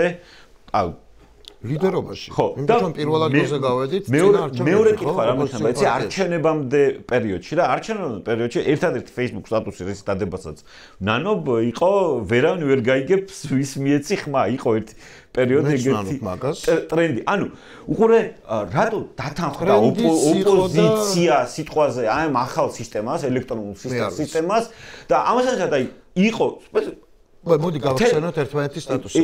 ერთად დავასრულებ რომ ანუ როგორ რაღაცა იცი რომ კონკრეტულ პარტიებში ვიცი რომ იყო რაღაც გუნდი, იურისტთა გუნდი, რომელიც მუშაობდა რომ არჩევნებში გაყალბება როგორ ავიციოთ, ის როგორ ავიციოთ. ხო და ამ დროს უეცრად ვხდებით რისი მოწმეებით, მე რა ყოველ საოცარი რა იყო რომ ქართველი ერის სამწუხაროდ მიჩვეული ვართ ამ არჩევნების გაყალბებებს, რომ მიჩვეული ვართ რომ 5% ყოველთვის ყალბება. ადგენენ და იმენა მიიწერეს ეს შედეგი და ჩვენ მეორე დღეს საერთოდ პრინციპში მე სიმართლეს გეტყვი რა, მე პროტესტზე ერთი თესეულის წინ გამოვედი, მაშინ იყო პარტიების მიერ დაორგანიზებული, ოპოზიციურ პარტიების მიერ დაორგანიზებული პროტესტი, მაგრამ რომ არა ამათი განცხადება 28 ნოემბრამდე, რავი რა, აი ვერ გეტყვი, აპათია, დეპრესიას შორის რაღაც ნარევი მჭირდა რა. რომ არა ამათი განცხადება? 28 ნოემბერს არ გააკეთა კობახიძემ ის განცხადება, ანუ რა საზოგადოებას გაუჩნდა რაღაც ძალიან ისეთი მოლოდინი, რომ ვერ გაყავდება, რომ აუცილებლად მოვიგებთ, ესენი გადავლენ ოპოზიციაში, კოცებს გულისხმობ და უეცრად არა თურმე ბიულეტენი ჟონავს. ხო, საზოგადოება, რომელიც ფიქრობს, რომ კოცები ეს გადავლენ ოპოზიციაში, ძირითადად ის საზოგადოებაა, რომლებმაც კოცებს მისცა ხმა. წანამძღვარით, რომ როცა არივარგებენ შევცვლით. ეგ საკუთარი უღონობის აღიარება, იმიტომ რომ ამ ხალხმა ვერ შეცვალა ზუსტად პირველ რიგში. ვინც ამას ამბობდა 2012-ში. ეს იმას არნიშნავს, რომ კოცების კი არა და ნაციონალური მოძრაობის შეცვლა იყო ტრაგედია. არ იყო ტრაგედია. კოცების მოსვლა იყო ტრაგედია ამ ქვეყნისთვის, თორე ნაცების წასვლა ტრაგედია არ ყოფილა. და თან უნდა ვთქვათ გულწრფელად, რომ ნაცები წავდნენ ოპოზიციაში მართლა. და ვინც კოცებისგან იგივეს ელოდა ან კიდევ უფრო მეტად დახვეწილად გაკეთებას იგივესი, ყველაზე უფრო მეტად ისინი საუბრობენ ახლა ამაზე. მაგრამ დავანებო თავი ადამიანს ყოველთვის აქვს შეცდომის აღიარების უფლება, ადამიანს ყოველთვის აქვს შეცდომის არ აღიარების, მაგრამ სწორად მოქმედების უფლება და ზოგადად ადამიანს უფლება აქვს რომ მთელი ცხოვრება შეცდომაში იცხოვროს. ესეც კონსტიტუციური უფლებაა ადამიანის, მაგრამ რატო გავაკეთეთ ეს? მოდი ერთმანეთის სტატუსები გავიხსენებ, რა შენ გაიხსენე, შენი მე ჩემსაც გავიხსენებ. მე ციხეში ვიყავ, როცა ეს მიიღეს. ახლა ისე გამომდის რომ ხა ვიძახი რომ ხან უწყოეთში ვიყავ, ხან ციხეში მაგრამ ვიყავი და რა ვქნა. და იქთან სტატუსი ჩემი იყო ნეგატიური ამ საკითხთან დაკავშირებით. უბრალოდ ლოგიკური ჩემი აზრით მე ვიკითხე რომ რატომ მიიღო ეს ქართულმა ოცნებამ? რა სჭირდებოდა? სქემის შეცვლა, რომელსაც სულ იგებს. რატომ მიიღო? აი რატო არ სვავთ შეკითხვას რატომ მიიღო? და გაეკვიეთ თუ არა იმაში რატომ მიიღო? რომ გამოვედი სიტუაცია ჩემთვის დაახლოებით იგივენაირი იყო, იმიტომ რომ იგივე თემებზე ვლაპარაკობდი ხმამაღლა, მაგრამ მივხვდი რომ რაღაცნაირი რკალი იყო შეკრული მათ შორის არ მხოლოდ პოლიტიკოსების მიერ არასდროს მთავრობ ორგანიზაციებს ჟამაში ორგანიზაციები ამაში იღებდნენ აქტიურ მონაწილეობას.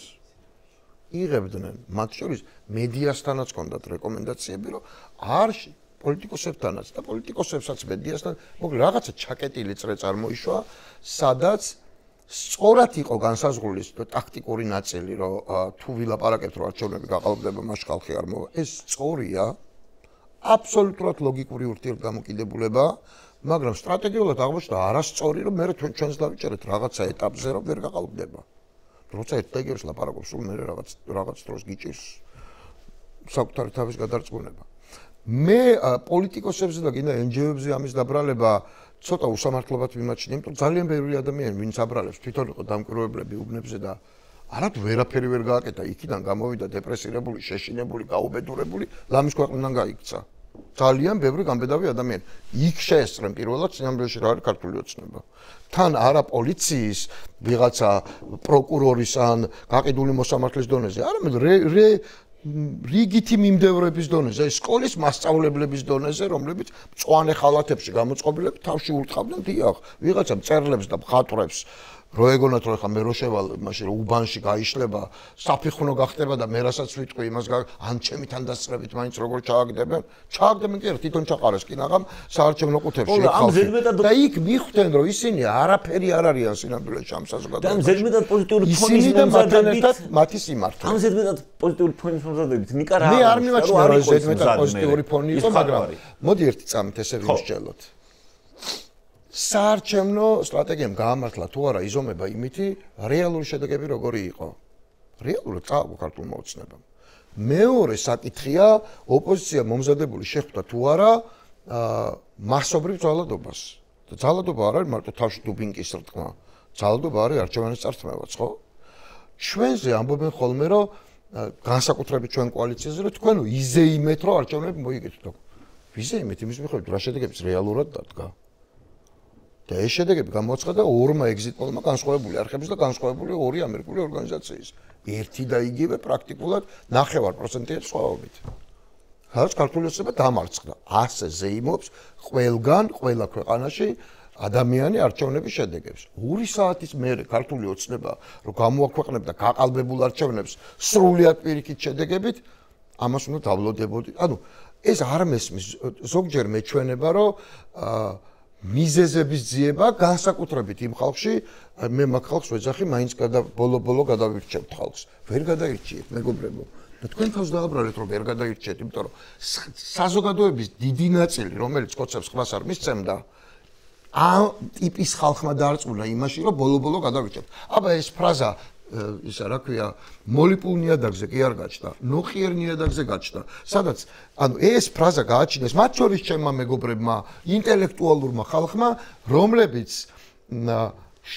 მაშინდელ შუაში სტეპს რომლებიც სოციოლოგია წყატყობს ქართულიც მათ შორის როგორც წესი მთავრობისკენ იხრებიან ხოლმე არ წმოლებდნენ იმაში რომ დავანებოთ მიშა არავირჩიოთ გადავირჩიოთ ცუდია ივანიშვილი მაგრამ ბოლო ამათ გადავირჩევთ მერე სად არის მერე ზუსტად ეს მერე გადავირჩევთ ხალხი არის ყველაზე აქტიური ახლა იმასთან დაკავშირებით რატო არ გითხარით თუ გაჟონავდა მე რა ვიცოდი რომ გაჟონავდა ანუ შემადგენლობა უნდა მქონოდა და მელნის არავინ არ იცოდა მსოფლიოში მაგალითად რა იცოდა რომ გაჟონავდა ბრეგზიტმა სადაც რუსეთმა ისეთი манипуляციები ჩაატარა რომ რეალურად იმ შედეგით დამთავრდა რომელიც არ ვარაუდებოდა მათ შორის არც სოციოლოგია ხო მაგრამ თავარ არხზე არ გავიდა კალანდარიშვილთან ერთად თქვათ რაღაც ცირე ექსპერიმენტი და ასე შემდეგ.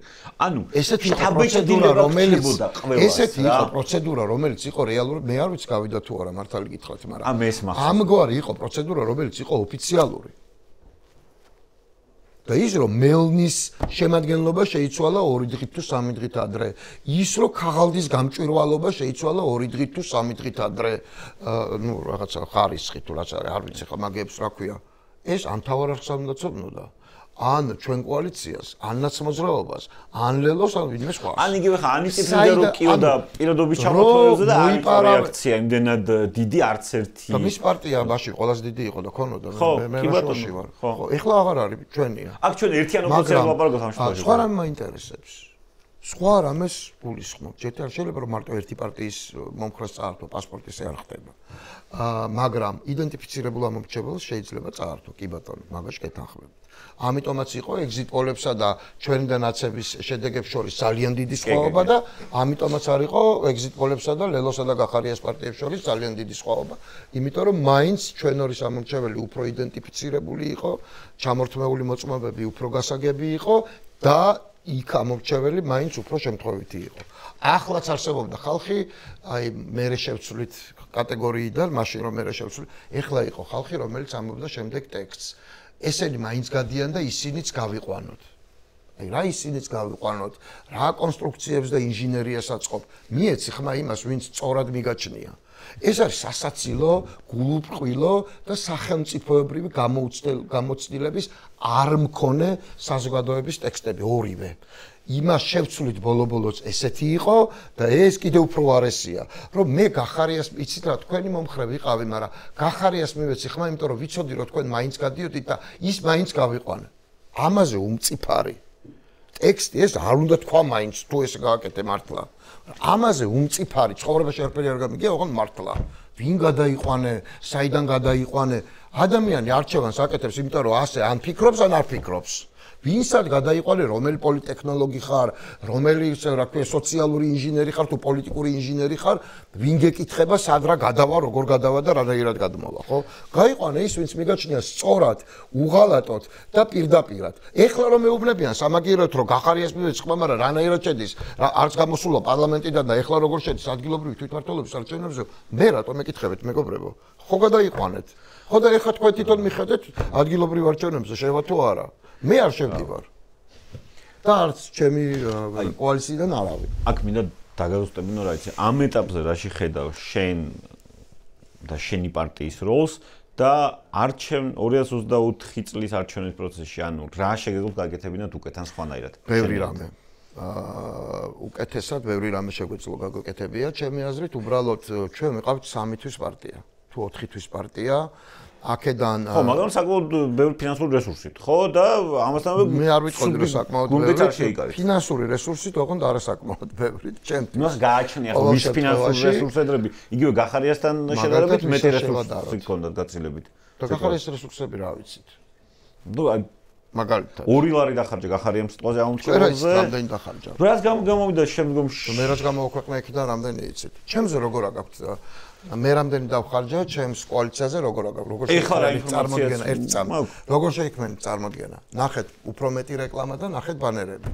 სხვა შეიძლება გადაიხადა ამ ჩემს მოსყიდვაში. თქვენ რა იცით ვიდრაში გადაიხადა ფული. რაც მე არასოდეს არ გადავიხდიდი. ნუ ინფორმაცია მერითით შემეძლო მე ვიყავი არჩევნების ასე ვთქვათ შტაბის უფროსი და მე ზუსტად ვიცოდი რატო ვიყავი შტაბის უფროსი, იმიტომ რომ ის უნდა გამეკეთებინა, რაც ამ ქვეყანაში შეიძლება ყველაზე კარგად ვიცოდე. ეს არის PR კამპანია. და ისეთი იყო ჩემი აზრით ყოველ შემთხვევაში და არა მხოლოდ ჩემი დამსახურებით, როგორც არასდროს არავის არ ქონია. და პარტიამ, რომელიც 4 თვის შექმნილი იყო, უბრალოდ კოალიციამ და აქედან ძალიან დიდი ნაწილი დროისა წაიღო რუსულ კანონზე აქციებმა, გახსოვთ? და წაიღო რა, ჩვენი ქვიყავით სულ და თან ცენტრში ქონდა პრაქტიკულად ოფისი, უბრალოდ დრო ჩვენი წაიღო, იმიტომ რომ ჩვენ ახალი დაფუძნებული ვიყავით და სულ სამუშაო ქონდა და ბევრი რამე ვერ მოასწავლით, განსაკუთრებით რეგიონებში. მე ვიცოდი როგორ უნდა მე ამოცანა რა მქონდა, ის ხო ცნობადობის ამაღლება. ცნობადობის ამაღლება შეიძლება ყველაზე ძვირი. ყველაზე ძვირი, ხო იცით? იმიტომ რომ უკავშირდება საინფორმაციო ტექნოლოგიებს. საინფორმაციო ტექნოლოგიები არის ყველაზე ძვირი. ეს არის გარეთ ბანერი, ეს არის ტელევიზიაში რეკლამა და ასე შემდეგ. ნუ ეს არის რაც ზუსტად ეს არის რაც ფული იხარჯება. მაგრამ არის სხვა რაღაცები, რაც ფული იხარჯება და არ ჩანს. კაი, შენით რა გაკეთებინა, რა უნდა გაკეთებინა სხვანაირად არჩევნებში? მეტი უნდა მემუშავა. ვისთან რეგიონებში პირდაპირად? ყველგან. დრო არ მეყო უბრალოდ. დრო არ მეყო. პარალელურად მაგალითად რუსული აქციები, რუსული კანონის წინააღმდეგ აქციებში მთელი პარტია არ უნდა ყოფილიყო ჩართული. ნაწილი უნდა გასულიყო და ემუშავა თავისი, ანუ საარჩევნო კამპანია არ უნდა გაჩერებულიყო, რაც არ უნდა მომხდარიყო გვერდით. და ყველამ გააჩერა, მარტო ჩვენ კი არა, მაგრამ ჩვენ დაგვეთყო, იმიტომ რომ ჩვენ პარტია არ ქონდა მაგ დროისთვის. ეს უნდა გაყოფილიყო. ვერ მოვახერხეთ. მოვიქეცით მხოლოდ გულით. ჩვენი პატრიოტული, ასე ვთქვათ, კარნახებით, არატვინი არ უნდა გამორთო არასდროს და განსაკუთრებით სისხლიანი გადაწყვეტილებები. ნუ მე ამას ჩემ თავზე ვამბობ, იმიტომ რომ მე ვიყავი საარჩევნო შტაბის უფროსი. არ სწორი იყო ეს ჩემი მხრიდან. კიდე იყო რამდენიმე მსგავსი შემთხვევა. მაგრამ ახლა რა მოლოდინი უნდა კონდეს? ის მოლოდინი რატო არის? ყველაზე უფრო მეც ლაპარაკობთ მაინც ჩვენზე, უკმაყოფილების კუთხით. იმიტომ კი არა, რომ ჩვენ ყველაზე ნაკლებს ვაკეთებთ, ჩემი აზრით ყველაზე მეტს ვაკეთებთ პოლიტიკურ სპექტრში. რატომ? იმიტომ რომ მოლოდინია ჩვენთან უფრო მეტი დაკავშირებული. და სწორია ეს. ჩვენ ვართ პირველი ოპოზიციური პარტია დღეს საქართველოში, ეს ასეა. ამას მარტო ციფრები ამბობენ ხოლმე და ციფრები ამას ამბობენ დღეს. და შესაბამისად პასუხისმგებლობაც ჩვენზე მეტია და მოლოდინებიც ჩვენზე მეტია. მეტის გაკეთება შეგვიძლია თუ არა? კი. უნდა ვაკეთებდეთ თუ არა? კი. გავაკეთებთ თუ არა? კი. რა მიმართულებით შეგიძლია შენეთ ხმების გაკეთება? მე ვაპარაკე ის მიმართულები, რაც გონია სწორი. ადამიანებმა უნდა იცოდნენ, რომ მათ ატყუებენ და ყოველთვიური რაღაცა ანაზღაურება არის მათთვის მიცემული ხახვით და კარტოფილით კი არ ყიდულობენ სინამდვილეში ხალხს. აი ეს მითიც არასწორი დანერგილია. ამაში მედიის პრობლემაც არის. მაგრამ პოლიტიკური ძალების განსაკუთრებით. ჩემ ძირითად პრობლემა ის ბოლოს 300 ლარით, რასაც იხდიან იმაში, რაც არ ქმნის არანაირ პროდუქტს, დოლარს. ანუ სასაფლაოს დარაჯს, რომელიც არ მუშაობს, არ შეიძლება კონდეს 300 ლარი. პირდაპირ იმიტომ კი არა რომ მე იმისთვის არ მემეტება. იმისთვის პენსია მემეტება 1000 ლარი სამაგიეროდ. და არა მოგონილი სამსახური. მარტო იმიტომ მიცემული რომ ხახვის გამო კი არ ჩააგდოს ბიულეტენი. არამედ ამ ხელფასის გამო ჩააგდოს ბიულეტენი. ეს გასაგები უბრალოდ აი ხა მე რო აღვიღო ისე საკუთარ თავს რო ვისაუბროთ ძირითადი პრობლემა დღეს ოპოზიციასთან რაც მექნებოდა ის რომ გასაგებია რომ ერთიანი ოპოზიციური რაღაც პლატფორმა ანუ ერთიანი პარტია რაღაც შეიძლება ვერ შედგეს რა მაგრამ შესაძლებელია შედგეს რაღაც ერთიანი ოპოზიციური პლატფორმა რომელიც კვირაში ერთხელ ერთმანეთთან ბრძოლით არ იქნება დაკავებული. არა ვართ ისე ერთმანეთთან კვირაში ერთხელა და შენ შეიძლება პირადულად ნაკლებად გეხებოდეს, მაგრამ აი ზოგადად რა არა გაქვს ისი შეგრძნება. გეტყვი. მე მაგალითად მე როდესაც მეუბნებია რომ ბიძინა არის ამ ქვეყნის უმთავრესი პრობლემა, მაგრამ იმავდროულად მეუბნებია რომ ოღონდ ჯერ ბიძინამდე ვიღაც უნდა დავამარცხოთ რა, ანუ ერთიანი ნაციონალური მოძრაობა, ახალი, გახარია, ლელო, ვინც არ უნდა იყოს, უბრალოდ რომ მეუბნებია რომ აი მოდი ეს უნდა დავამარცხოთ ჯერ და მერე ბიძინა უკვე მაგდროს გიშდება კითხვა, მაგრამ მაშინ გამოდის რომ ბიძინა საერთოდ არა პირველი ხარისხის პრობლემა, შეიძლება ეგ არის რა. ჩემი თანამონაწილეობა კვირაში ერთხელ შეკრებაში ეს რას უშუალოდ. არა, შენ პირადად. ახლა კიდე ერთი მომენტი რა, აი ადგილობრივი თვითმმართველობის არჩევნებთან დაკავშირებით ჯერ დავაფიქსირებ ჩემ პოზიციას რა. ადგილობრივი თვითმმართველობის არჩევნებში ნებისმიერი პარტიის მონაწილეობა ჩემთვის ვერ გაპრავდება, სპეციალურად ვიყენებ ამ სიტყვას. თუნდაც ვერ გათეთრდება, შემიძლია გათეთრდებას და გამართლებას გამოვიყენო, მაგრამ სპეციალურად ამ სიტყვას ვიყენებ.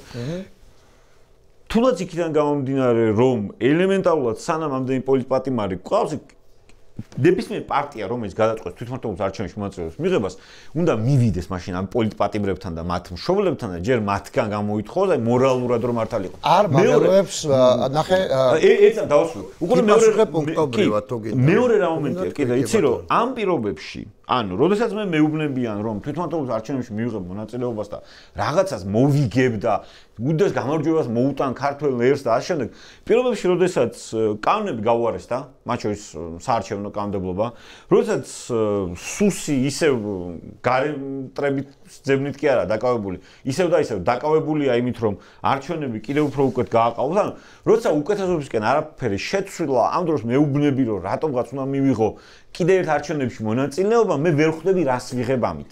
და არც ერთი არგუმენტი, რაც მე მომისმენია, დამაჯერებელი არა. მე საერთოდ სიტყვაზე დიდი სიამოვნებით შენ აი მომდევნო კვირაში გავესაუბრებოდი გახარიას, მამუკა ხარდაძეს და შემდეგ ანუ სხვა ოპოზიციონერებსაც კონცეფციას სიამოვნებით გავესაუბრებოდი, მაგრამ ოპოზიციონერებს მე მაგალითად საერთოდ შეიძლება არ ვკითხო მიიღებ თუ არა, აი ეხლა საერთოდ შევკითხე მიიღებს თუ არა მონაწილეობას თვითმმართველობის არჩევნებში. თუ გადაწყვეტს და როდესაც გადაწყვეტს, უბრალოდ ვეტყვი რომ შენ თუ მე რაღაც ამ კითხვებზე პასუხებს ვერ მცემ, მე საერთოდ ვერ ვხედავ აზრს, რომ შენ რაღაცნაირად გაგამართლო რა. ღია კარისტროა ახლა ჩემთან ამის ლაპარაკი. არა აბსოლუტურად გეთანხმებ, მე არც არ ვკითხავ, არც ციხეში არ მივალ და ასე შემდეგ. რომ ვიღებდე მონაწილეობას, მაშინ უფრო წავიდოდი და ვკითხავდი, რომ აი ამას ვაკეთებ და რა ვიცი, არ გამიგოთ ცუდად. რა გამიგებდნენ ცუდად და მე იმათ გამო არ ვიღებ ამ გადაწყვეტილებას, ვინც დაჭერილია, უბრალოდ მხოლოდ იმათ გამო. მე იმათ გამო არ ვიღებ ამ გადაწყვეტილებას, რომ რა ვიცი, იგივე კანონები გაუარესდა თუნდაც იმის გამო. არც იმის გამო, რომ იგივე არის, ასე ვთქვათ, ადმინისტრაცია, არა, ყველაფრის გამო ერთად. ეს ქვეყანა არის შიგნიდან და გარედან არაღიარებული. ლეგიტიმაციის არ მქონე. დაცლილი საერთაშორისო პოლიტიკის შინაარსისგან. დამოუწდა ამას ლეგიტიმაციას რო აძლევ ირიბად ან პირდაპირაც კი. ირიბად არა, პირდაპირ კი. და რა სხვაობა იმაში პარლამენტში შეხვდით არჩევნებში? მართლა მაინტერესებს, გულწრფელად მაინტერესებს. და გახარეს აქვს შანსი რომ პარლამენტში მიბრუნდეს. მაგრამ არ აქვს შეწყვეტილი მანდატები. და თუ არჩევნებში შევლენ, რაღაცა იმაში შედიან. თუ ჯავახიშვილის არჩეული თუ რაგვარია ის კაცი, გიორგი ჯავახიშვილი რეალური გადამწყვეტი, მაგრამ თავმჯდომარე ცესკოსი, იმის ჩატარებული არჩევნები საკრებულოში თუ შედიხარ. მაშინ რა პრობლემაა პარლამენტში? სხვა რა არის? თუ მართლა სადმე მოიგებს, ახლა ვინმე სკონია, რომ ვინმე სადმე მოიგებს. და ხო მოიგო ოპოზიცია 21 წელს ყველა დიდი ქალაქი სადაა. ხატია დეკანოვიძეა ქუთაისის მერი, ნიკამელია თბილისის მერი, გიორგი კითხაძეა ბათუმის მერი თუ ანზორმელია ზუგდიდის. სადაა? სად ხდება ეს ამბავი? და ეხლა გახდება ესა, რა ქვია, იქ ვინც შევა არჩევნებზე, იქიდან ვინმე გახდება რამე. რა ვიცი ხა თუ საკრებულოებში ხალხის დასმა არის ამოცანა რომ ხელფასი მიიღოს თითო რაიონში 5 კაცმა მაინც თუ 3 თუ რა ვიცი რამდენმაც ჩემს ეგ ამოცანა არ არის თორე 30000 ლარის გადახდა გირაოსი რა ვიცი ხა მოვახერხებ რამენაირად და არ ჩავჯდები მაინც რა არ გადავიხდი იმიტომ რომ ეგ არის ჩემს ამოცანა რომ ვაჩვენო რომ დაუმორჩილებლობა მუშაობს და მოქმედებს კიდე ერთხელ ვამბობ ადამიანებმა მაგალითები პოლიტიკოსებმა განსაკუთრებით, მაგრამ ზოგადადაც გონია მაგალითები, ასე ვთქვათ, თავდადების, ან რთული გადაწყვეტილებების იწყება არა მოწოდებიდან, მოთხრობებიდან და ისტორიული ექსკურსებიდან, არამედ პირადი მაგალითებით. ვინც ამას არ აკეთებს პირადი მაგალითით, კი ბატონო, მათი არჩევანია და პატივსცემ ყველას არჩევანს, მაგრამ მათ მე ვერ დაუჯერებ. ანუ ჩვეულებრივი მოქალაქე რო ვიყო, იმას ვერ დაუჯერებ, ვინც რა ქვია, სხვის ციხეში უკანონო პატიმრის პროცესებზე დადის ყოველდღე, მაგრამ თვითონ იხდის, იმიტომ რომ მის პროცესებზე არავინ არ იაროს, ანუ პროცესი არ ქონდეს აერ. ვერ დაუჯერებ, ეს ჩემი დამოკიდებულება. ამიტომ მივიღე გადაწყვეტილება კიდევ ერთხელ მორიგჯერზე, რომ არ მაინტერესებდეს ეს ამბავი, ფსიქოლოგიური მზაობა ამის დიდი ხანია მაქვს და ნუ ხო წავალე ხარ, რა, ილია ჭავჭავაძე მოკლეს და ხარ, ნიკა გვარამია რომ მეოთხე ციხეში წავედეს, რა მოხდება, არ დაინგრევა ეს ქვეყანა დანამდვილებით. მაგრამ სამაგიეროდ რეჟიმი დაზიანდება. აი ხა დაზიანდეს თუ გარეთდგომით ვერ ვაზიანებ რეჟიმს, ან ვაზიანებ და უფრო ნაკლებად ვიდრე ციხეში წასვლით, ამოცანა რა არის? ვინსა დადგება თუ რეჟიმი როგორ დავაზიანო? ლოგიკურად აქტიურად მივდივართ, ანუ შენი აზრით არსებულ ვითარებაში როგორ შეიძლება ისინი დაზიანდნენ მეტად, ანუ იმისგან შორს აი რეჟიმი ყანყალებს და ასე შემდეგ, მე ძალიან შორსა ვარ, აი ამ დაზიანებს უკვე, მაგრამ მეორე მხრივ, რა, ანუ მე ჩემ შუალედურ პოზიცია ისაა, რომ ამათო კარგად არ აქვს საქმე, ამაზეც ბევრი რამე მიუთითებს რა, მაგრამ შენი პარტიის და ზოგადად ოპოზიციის როლი ამ ყველაფერში, ანუ როგორ დებთ იმ კიდე ერთ კენჭს, რომ ესენი ბოლო-ბოლო მოცილდნენ, გადავიდნენ ლამაზად ოპოზიციაში. არა, მოუსავლელს პოლიტიკოს ეგენი სად გადავლენ, სადაც უნდა იგადავიდნენ. მე პირდაპირ გეტყვით რა, მე ზოგადად ციხისტის და გამბედაობის მომხრე ვარ რაღაც ეტაპზე, ისე კი არა თვითმიზნურად, რომ ეგრევე, რა ვიცი, გაჭედო. არა, გეგმაზომიერად, დაგეგმილად. მე გეგმაზომიერი ზოგადად გეგმაზომიერი მოქმედების ადამიანი ვარ, მეუბნებიან ხოლმე რომ აღარ ჩანხარ ესე ხშირად, ნუ ჯერ ნუადარებს, ნუ რავი, ჩემს წინაცხოვრებაში გამოჩენებს დღევანდელისგან, იმიტომ რომ მაშინ ტელევიზიაში მუშაობდი და ეხლა პოლიტიკოსი ვარ, სხვა რამეა. ნუ, მაგრამ ესმის ხოლმე ობიექტურად რა იშლებათ. მეორე მე არ მინდა დავასწრო მოვლენებს. მე ზოგადად ეგეთი ხასიათი მაქვს და იმ თამაშიც რომელსაც ერთად თამაშობდით, იქაც ეგეთი ხასიათი მქონდა. მე რაღაცა პერიოდი ვამწიფებ ხოლმე გადაწყვეტილებას ჩემში, რომელსაც ჩემ თავსვე უსაბუთებ, რამდენად სწორი იქნება რაღაცა მიმართულებებს ტესტავ ასე შემდეგ. მე ესეთი ადამიანი ვარ, რომ მივიღებ გადაწყვეტილებას, მე უკან აღარ ბრუნდები ხოლმე. ამას გარდა აი რასაც ჩემ მეუბნებო ყველა ერთად კვირაში ერთხელ თუ მთელი კვირა თუ ასე შემდეგ. ნუ არ გამოდის ეს ყველა ერთად. სხვა ტემპერამენტი გვაქვს, სხვა გამბედაობა გვაქვს, შიშრობის სხვადასხვა კოეფიციენტი გვაქვს, მოდი ასე ვთქვათ.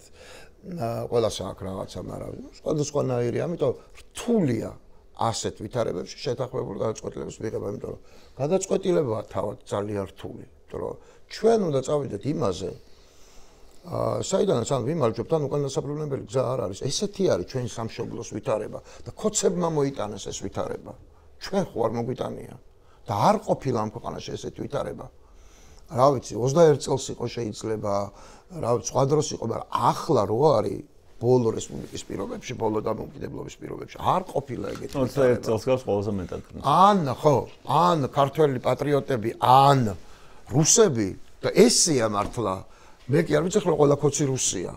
ბევრი არის ისეთი, ვინც ვერ აცნობიერებს, მაგრამ რუსულ საქმეს აკეთებს. შეიძლება გაიგოს 10 წლის მერე, ან ვერასდროს ვერ გაიგოს და მისმა შთამომავალმა ჩააფურთხოს საფლავში. ან მისმა შთამომავალს ვერ გაიგოს, საერთოდ არ მაინტერესებს ეს. მე ვიცი რომ ქვეყანას დავკარგავთ. ეს ვიცი. და ჩვენი ყველას შთამომავალი თანაბრად იტყვის, რომ ამ თაობამ ჩემი სამშობლო, რომელიც ოდესღაც დამოუკიდებელი იყო და კარგა. და ჩვენ მივალთ იქამდე თუ ესეთი ტიპის რეჟიმი გაიმარჯვებს და ეს ყველაფერი გაგრძელდება, რომ ქართული ენა არ იქნება სასწავლო კურიკულუმებში, ქართულ სკოლებში, უბრალოდ ქართული სკოლები აღარ იქნება. ასე ჭამენ იმპერიები მცირე ერებს და მცირე სახელმწიფოებს, სხვანაირად კი არ ხდება. ასე ხდება, მეგობრებო. განვითარებულ ევროპაშიც ასე ხდება. საუკუნეებია ხო, რამდენიმე ქვეყანაში ენებიც ქრება, კულტურებიც ქრება და სახელმწიფოებრიობებიც ქრება და 21 საუკუნეში ხდება ეს უბრალოდ ძალიან იშვიათად ან თითქმის არ ხდება.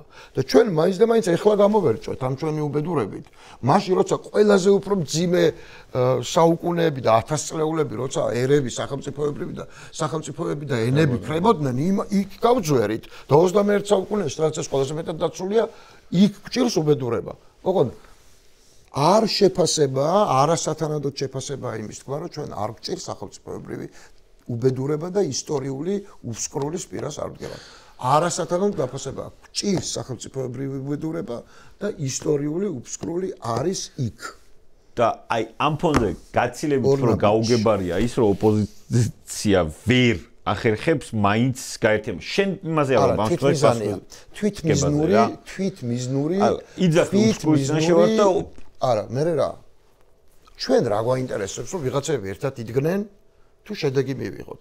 არ არის ტაქტიკური და მე სხვანაირად ვერ ხვდები როგორ მივიღოთ შედეგი ერთად დგომის გარეშე. სტრატეგია, არა, რას ნიშნავს ერთად დგომა, ეგ მაინტერესებს. რანაირად შევთანხმდეთ მე და განსხვავებული ტემპერამენტის, განსხვავებული მიზნების, განსხვავებული პოლიტიკური სტრატეგიის მქონე ადამიანთან, როგორ შევთანხმდეთ ერთიან ტაქტიკურ გადაწყვეტილებას.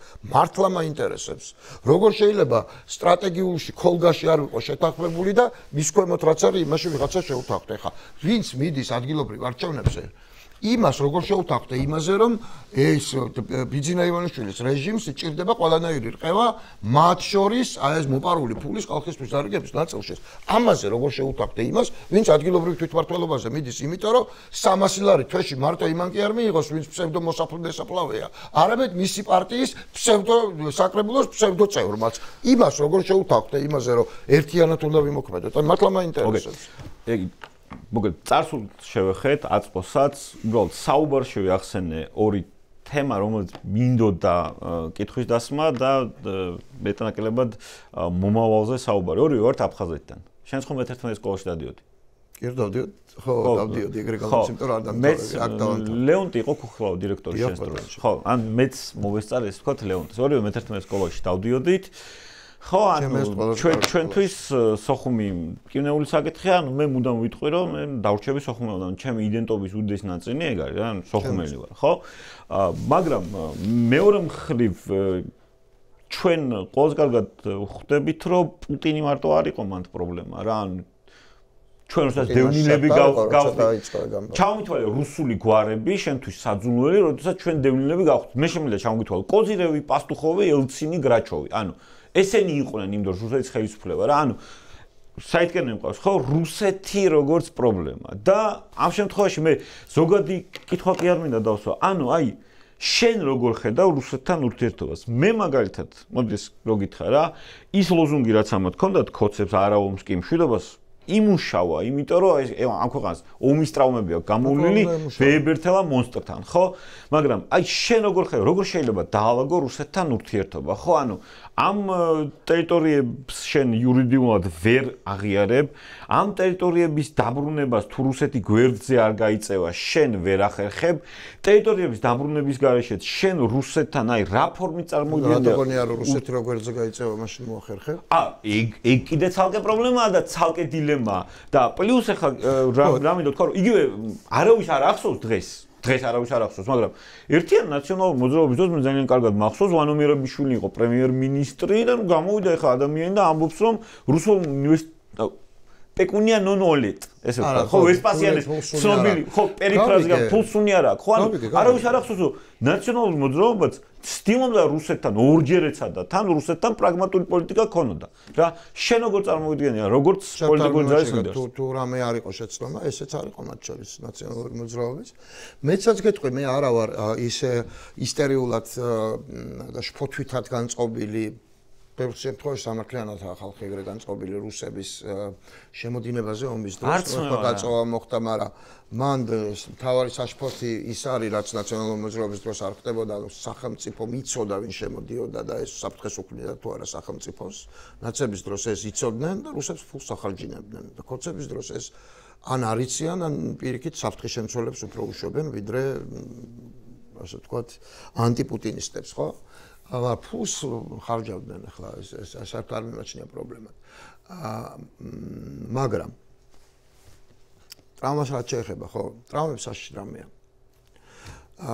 ტრავმები ორი მხარე აქვს ტრავმას, ორგანიზებული מחვილებით არის. ერთი არის, რომ მეხსიერებას უფრთხილდება, მეორე არის, რომ ღუზოსავითაა ისტორიას განვითარების შესაძლებლობას არ აძლევს.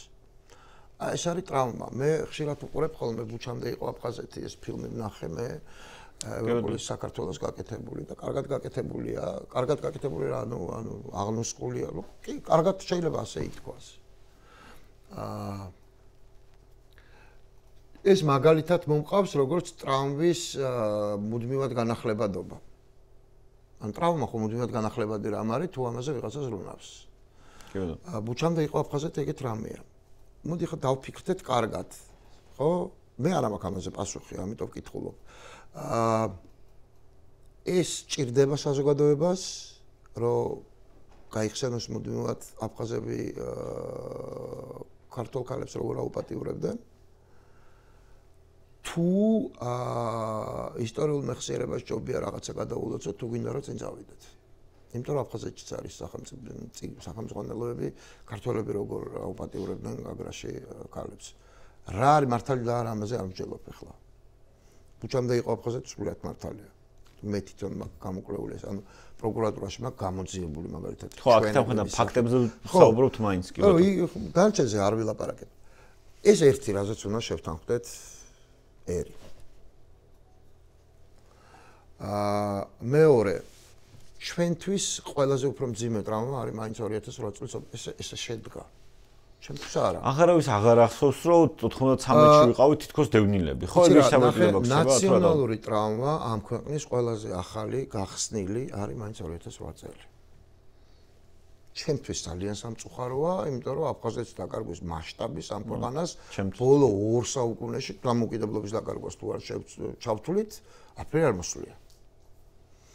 და ყველა ომია, მაგრამ 2008 წლის ომი და 90-იანების დასაწყისის აფხაზეთის დაკარგვა ახლა ერთმანეთის გვერდით ვერ დადგება ვერაფრით. ყველა განზომილებით. მაგრამ ტრავმა ის არის, რაც გახსოვს უფრო ასე ვთქვათ ცხოველია, ასე ვთქვათ, როგორ ვთქვა, ესეთი. გასაგებია. სამეცნიერება უფრო ახალი. იმიტომ იმუშავა იმან. და არა იმან, რომ გვახსოვდეს აფხაზეთმა და დავიბრუნოთ აფხაზეთმა, ამან არ იმუშავა, უფრო სწორედ ან ვიღაცაზე იმუშავა, მაგრამ იმიტომ იმუშავა უფრო მეტად ახალი ტრავმიდან და უფრო ძლიერი ტრავმიდან გამომავალმა მესიჯმა შვიდობა დანარჩენი არ გვაინტერესებს. დანარჩენი არ გვაინტერესებს აფხაზეთი შედიოდა. და სამხრეთ ეგრეთ წოდებული სამხრეთ ოსეთიც. ეს დანარჩენი არ გვაინტერესებს, ეს პირველ რიგში ეს ორია. რუსეთს ჩავეხსნათ როგორც პრობლემა პირველ რიგში, ეგ არის ჩავეხსნათ აფხაზეთის და სამხრეთ ოსეთის ამბავი. ეგ არის. ჩვენ კიდევ ხო ბევრჯერ მithქვამს და კიდევ ამბობ. უნდა ვიცნობდეთ საკუთარ ხალხს, როცა მას ველაპარაკებით. არ შეიძლება მას ვზრდიდეთ მხოლოდ. ან საერთოდ არ შეიძლება რომ ვზრდიდეთ ამ საუკუნეში. პოლიტიკოსებმა ყოველ შემთხვევაში არ შეიძლება მისიათ დაისახონ ადამიანების აღზრდა და საზოგადოებების გაზრდა. ეს შეიძლება რეფორმებით, დროთა განმავლობაში და რევოლუციური აღზრდა მით უმეტეს არ არსებობს. აღზრდა ევოლუციური პროცესია და საზოგადოება თავად აკეთებს ამ არჩევანს და თავად ადგება განვითარების გზას. მათ შორის იმის მეშვეობით, რომ ირჩევს იმ ხალხს, ვინც უკეთესად აჩვენებს უფრო სრულყოფილ წერტილამდე მისვლის გზას. მაგრამ ჩვენ თუ გვინდა დასკვნა გავაკეთოთ, რას ელის ჩვენგან საზოგადოება, უნდა ვიცნობდეთ საზოგადოებას კარგად. უნდა ვიცოდეთ მათთვის რა არის უფრო მთავარი. მაგალითად, საუბარი იმაზე, რომ რატო არ აუხსენით ყველას, რომ ომი არ იქნება, არასწორია, დღემდე ამას შემიძლია დაგარწმუნოთ. ომზე საუბარი არის კლასიკა იმისა, ნებისმიერი თვალსაზრისით საუბარი, არის კლასიკა იმისა, თუ როგორ მუშაობ პროპაგანდის სასარგებლოდ. იმიტომ რომ სიტყვა ომი, როცა 2008 წლიდან თავარი ტრავმიდან გამომდინარეა მით უმეტეს, სიტყვა ომი არის გამყინავი. როგორ რასაც არ უნდა ლაპარაკო, მეცაც უკრაინა რო იმარჯვებდა, გამარჯვებული ბრძოლების გაშუქებაც კი მედით. კი. იყო ქოცური, ასე ვთქვათ, ქოცურ წისქვილზე ასხავდა წყალ, ვერც ვერ იზავდი, იმიტომ რომ ესე ხდება და უნდა გააშუქოს მედია, მაგრამ ხოცებს აწყობთ ნებისმიერი თვალსაზრისით ომზე ლაპარაკი. ადამიანის სულელი არ არის ნამდვილად ადამიანის სულელი. მაგრამ ადამიანებს აქვს ეგზისტენციალური შიშები.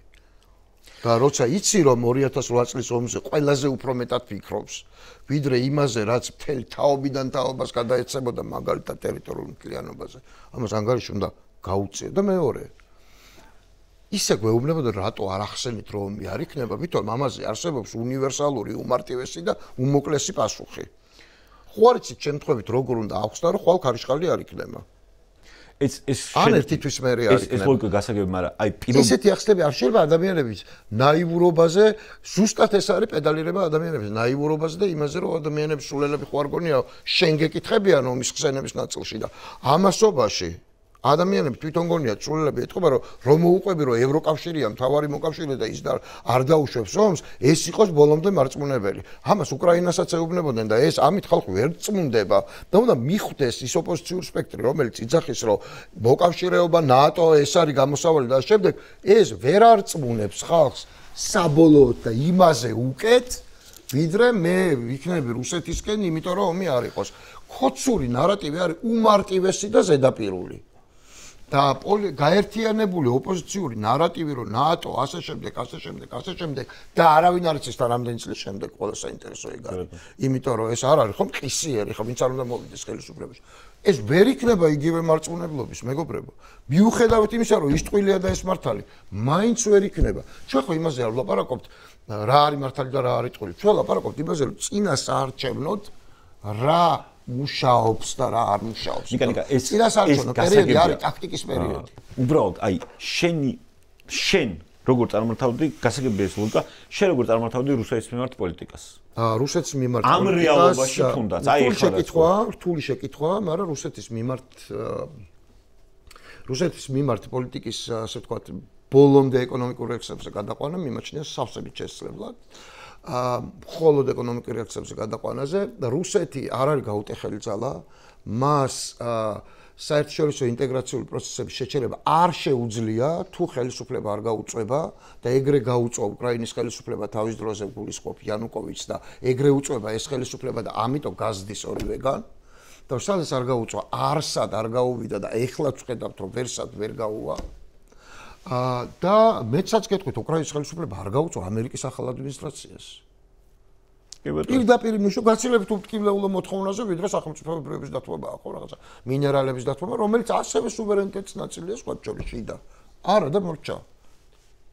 თეთრი სახლის ოვალურ კაბინეტში მოხდა ის რაც ისტორიის განმავლობაში ყოველ შემთხვევაში ტრანსლირებული არ ყოფილა არასდროს. სხვა ქვეყნის პრეზიდენტმა მორალური გამარჯვება იზეიმა ამერიკის შეერთებული შტატების პრეზიდენტზე და მის ადმინისტრაციას. ეს ნახეთ ყველამ. ეს ასე იყო. ეს ისტორიული ფაქტია და ეს ისტორიული ვიდეოა. როგორც თეირანის შეხვედრა და იალტის კონფერენციის ვიდეოები დარჩა და ამ ვიდეოებს ყოველთვის დაატრიალებენ და ტექსტებს, ეს მით უმეტეს ესე იქნება, იმიტომ რომ უფრო კარგი ხარისხის ვიდეოა. ეს მორჩენილი ამბავია ზელენსკიმ თავისი ქვეყნის სახელით ყველაზე უფრო დიდი ადამიანები დააწვინა იმებზე, რა ქვია, ბეჭებზე. ეს შემდგარი ფაქტია. პუტინს რო დააწვენს ბეჭებზე, ან კიდევ უფრო იქით ეგ მალე შედგება ეს ფაქტი. მაგრამ სადაც არ გაუწვევი, იქ იმას ვერ გიზავენ დიდი ბოდიში ამ შედარებისთვის. მაგრამ ის რო ადამიანებს ხოცები რო ჩამოივლიან თან ტელეკომპანია იმედის თანხლებით, რომელიც ახლა გასაგებია რაც არის, ხო, მანქანაა ჩვეულებრივი. და ომზე დაელაპარაკებენ და შენ უკან გაყვები საქართველოს სოფლებში და მცირე ქალაქებში და ეტყვი რომ არა ტყუილია და ომი არ იქნება და შენც გააგრძელებ ომთან ლაპარაკს. მართლა მაინტერესებს რაღაცა ანგარიშს ხომ და ვაძლევდეთ საკუთარ განათლებას, ესა რა ქვია, საუბრებს. როგორ გონია რომ ეხლა ვიღაცა სამზარეულოში რო დაჯდა და თავისი დის დარწმუნება თუ ძმის გადარწმუნება თუ მეზობლის გადარწმუნება ვერ შეძლო პოლიტიკოს რამე განსაკუთრებული რეცეპტი აქვს რომ ისა ქვია ელექტორატი აიღოს მთელი რეგიონების და რაიონების მარტო იმ ტექსტებით რომ ნატო არის ჩვენი მოკავშირე და ეს გჭირდება და ამიტომ თუ იქ ვიქნებით ომი არასდროს არ იქნება და რო გეკითხებიან ეს როდის მოხდება ან ეხლა რო უკრაინაში ომია რატო ვერ შვება ვერაფერს და იქ პასუხები რა არის მე კი არ ვიცახი რომ ომი იქნება ომი არ იქნება და ვერ იქნება რუსეთის მხრიდან მაგრამ არა აქვს ამას ისეთი დამარცვლული არგუმენტები და არსებობს ხოლმე ხო მოვლენები რომელსაც დამარცვლული არგუმენტები არ აქვს ხოლმე და ამისი არგუმენტაცია ყოველ შემთხვევაში პროპაგანდას რომელიც გიჩვენებს 2008 წლის გორის კადრებს რომელიც გიჩვენებს 2014 წლის 2023 წლის უკრაინის კადრებს რანაირად უნდა მოუგოს ახლა ნიკა გვარამიამ თავისი საერთაშორისო პოლიტიკური წიაღსვლებით და ლოგიკური ეგზერსისებით ვერ მოუგებს არ არსებობს ეგეთ ნიკა გვარამიები ქვეყანაში არც ნიკა გვარამიები არც ნიკამელიები არც ელენე ხოშტარიები არც გიგა ბოკერიები და რა ვიცი არც მამუკა ხაზარაძეები არ არსებობენ ეგეთები უბრალოდ მან ჩემი პოზიცია პირადად ის არის მაინც უნდა დაპირისპირებოდა ყველა აი ამ ნარატივს მაგრამ ეს სიტყვა ყველა მოგწონს ძალიან არა ოღონ არ ვიცი რა მაგრამ მეორე მხრივ მე ჩემი გამოცდილებით რაც შემიძლია ვთქვა აი პროპაგანდას ისე ყავს ეს ხალხი მოტყუებული ძალიან ძნელია პროპაგანდის მიერ მოტყუებული ადამიანის გადმოყვანა აი ვერ გადმოყავს საკუთარი ვერ ანახებ რა სიმართლეს გადმოყავდეს ანუ ეს არასწორად დასმული საკითხია რით ვერ მოახერხეთ რომ კოცები გადაარწმუნოთ რომ არ იყვნენ კოცები რატო ვერ მოახერხეთ წააგეს კოცები მარჩევანი და ის რომ 3/4 1/4-ზე უნდა მოვიგოთ მინიმუმ სათხდება მეგობრებო ესე რომ ავტოკრატია ღარიბ ქვეყანაში უტელევიზიო ოპოზიციაში და იგებდეს იმგვარად რომ გაყალბებას აზრი არ ქონდეს. აი, არგუმენტი სადავა 2021 ყველანაირი არგუმენტი მესმის რაც წელს ასადმა ჩაატარა არჩევნები რა. იცი რა სხვაობით მოიგო, რამდენი მიიღო 2021 წელს ასადმა ხმები? 90%-ზე მეტი აქვს მიღებული. ანუ თუ ესე ვთქვათ რეჟიმი ჩაბეტონდა, მოდი ესე ვთქვათ და არჩევნების ჩატარება და გაყალბება მოუნდა ყოველთვის ამ სასაცილო არგუმენტია მithumetes პოლიტიკოსების მხრიდან ხო საერთოდ მოდი ყველა თავს ელაპარაკოს მაშინ ვინ რა გააკეთა არ შეიძლება ერთი პოლიტიკოსი მეორეს აძლევდეს შენიშნოს რომ საკმარისად ვერ ვიმუშავეთ რომ უფრო მეტად მოგვეგორო ხო ეგეთი აღარაფერი აღარ გამიგია მეგობრებო გამარჯვება არის გამარჯვება 60-ზე 40-ზე რო იმარჯვებ და მარტო იმიტომ აგებ რომ ვიღაცამ ტუში შეცვალა რომ გარედან წერტილები დატყობოდა და გაეკონტროლებიათ ყველა ვინმე მისცა ხმა და ვერც საზოგადოებამ მათ შორის არა მხოლოდ NGO-ებმა პოლიტიკოსებმა და რა ვიცი კიდე მედიებმა არამედ თავად საზოგადოებამაც ვერაფერი ვერ ქნა იმისთვის რომ არჩევნები არ მოეპარა ბიძინა ივანიშვილს კვლავ გაუსვავ ხალხს მათ შორის იმ საზოგადოებამ რომელიც ხლას არ წმუნებდა რომ მოდი ივანიშვილს მიეციხმა იმიტომ რომ ამას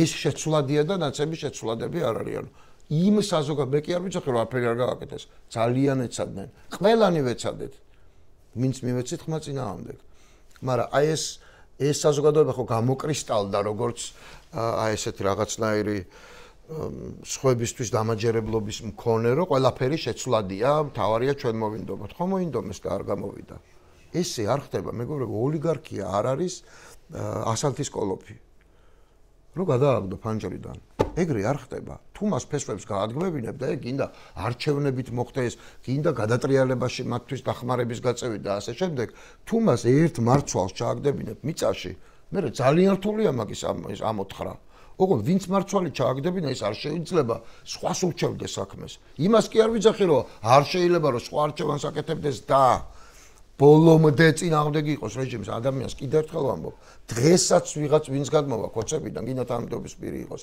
ყველას აქვს ამის უფლება იმიტომ რომ იქ იწყება სამშობლოს ინტერესი ამას მიიღებს ფარისევლურად არაფარისევლურად არ აქვს მნიშვნელობა ამას ისტორია არ იმახსოვრებს ისტორია იმახსოვრებს რომ შენ იქ იყავი გუში ბნელ ხარეს ეხლა ხარ ნათელ ხარეს ამას კი არ ვიცი მაგრამ ეხლა საქმის გარჩევა იმათთვის ვინც ამერიკანია იბრძვის მინიმუმ კორექტული და სამართლიანი არ არის. საქმის გარჩევა დადანაშაულებას გულისხმობ, თორე იცი რა, კი იბრძოდი 13 წელი, მაგრამ მე-14 წელს გეუბნები, რომ კიდევ უფრო მეტად უნდა იბრძოდე. ეს სწორია. თორე იმან მე-14 წელს მე მომწა ხმა. და სრული უფლება აქვს, რომ მე-14 წლიდან მოყოლებული, შემდეგი 14 წელი მე მარჩიოს. აქვს ნამდვილად. მაგრამ პასუხისმგებლობის გააზრება არის პრობლემა. სიტყვის გაშვება უბრალოდ ჰაერზე, ჩვენ დავდივართ რუსთაველზე, სხვები არ მოდიან, სხვებიც მოდიან, პოლიტიკოსებიც მოდიან, მაგრამ ჩვენ დავდივართ რუსთაველზე, როცა ვამბობთ, უნდა ვიცოდეთ, რომ ეს არ არის საკმარისი და არა მარტო პოლიტიკოსებისგან არ არის საკმარისი, არა მარტო NGO-ბისგან არ არის საკმარისი, არამედ ყველა ჩვენგანისგან ერთობლიობაში ეს არ არის საკმარისი. მან რა პრობლემაა, იცი, ჩემი აზრით გითხრათ, ჯერთი და აი მეც რატომღაც მთელი ამ 1 საათის განმავლობაში პარტიებზე მქონდა უფრო აქცენტი და ამ მრჩეველზე არ მithქონს. ამ მრჩეველი, აი კომენტარებს რო აკვირდები, უბრალოდ Facebook-იდან სამეგობრო საუბრები და ასე. აი ერთმანეთს თავად ვიყოფენ, აი შენ სადიდექი 2012-ში, შენ სადიდექი 2018-ში, 19-ში და შენ ახლა ერთი კარგი რაღაცა ახსენე, რაც აუცილებლად უნდა მეთქვა რა. ანუ სად გადის ეს წყალგამყოფი? ვინ ჯერ რა ვამადოთ ერთმანეთს ვისა ცუდი არის რომ წყალგამყოფი არსებობს. არა, უყურე სხვა ეს თქმა მინდა. იცი ეს თქმა მინდა რომ პირობითად დღეს რომ გადმოვიდეს, აუცილებლად მოხდება ეგ და აუცილებლად დადგება ეგ საკითხიც.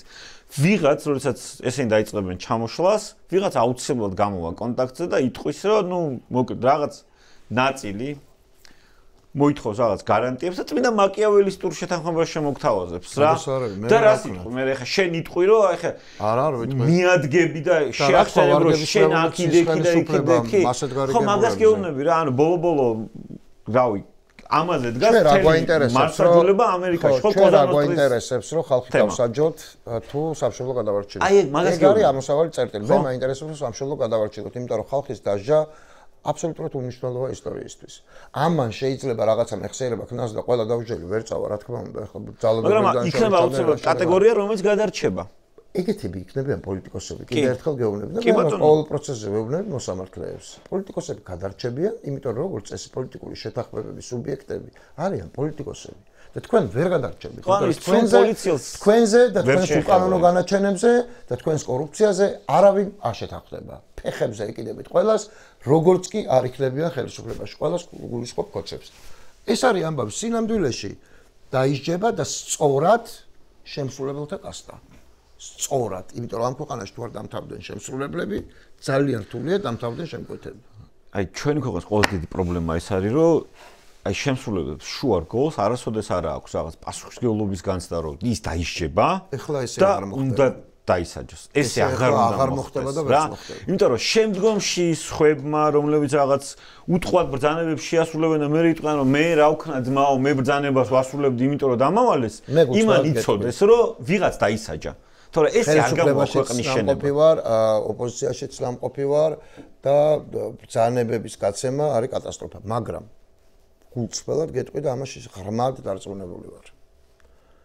უკანონო ბრძანებებს წარმოშობენ უკანონო ბრძანების შემსრულებლები უფრო მეტად, ვიდრე ამ ბრძანებების გამცემელი. აი ამ ნიადაგს ამ ტიპის უკანონობისთვის უფრო მეტად შემსრულებლები განაპირობებენ, ვიდრე დამვალები. და მათი დაუშველობა. რა, ანუ მონა უნდა მოკლა პირველ რიგში შენში რა, სხვანაირად არ დაიწყება. მონობა უკტავია. კიდე მინდა რაღაც კითხვების დასმა, მაგრამ როგორც ხვდები, ზუსტად იქიდან გამომდინარე, რომ ამდენი ხანია პოლიტიკაში ხარ და შენთან უამრავ კითხვაზე შეიძლება მართლა გულწრფელად ვფიქრობ, რომ შეიძლება კიდე 2 საათი ვილაპარაკოთ, მაგრამ ქრონომეტრაჟი არსებობს. დიდი მადლობა სტუმრობისათვის, დავი. წარმატებები და ნუ როგორც წარმატებები უახლოეს პერიოდში სასამართლო და ახალ წარმატებებს ამ თქვენს მადლობა ერთიან სივრცეში. წარმატებები.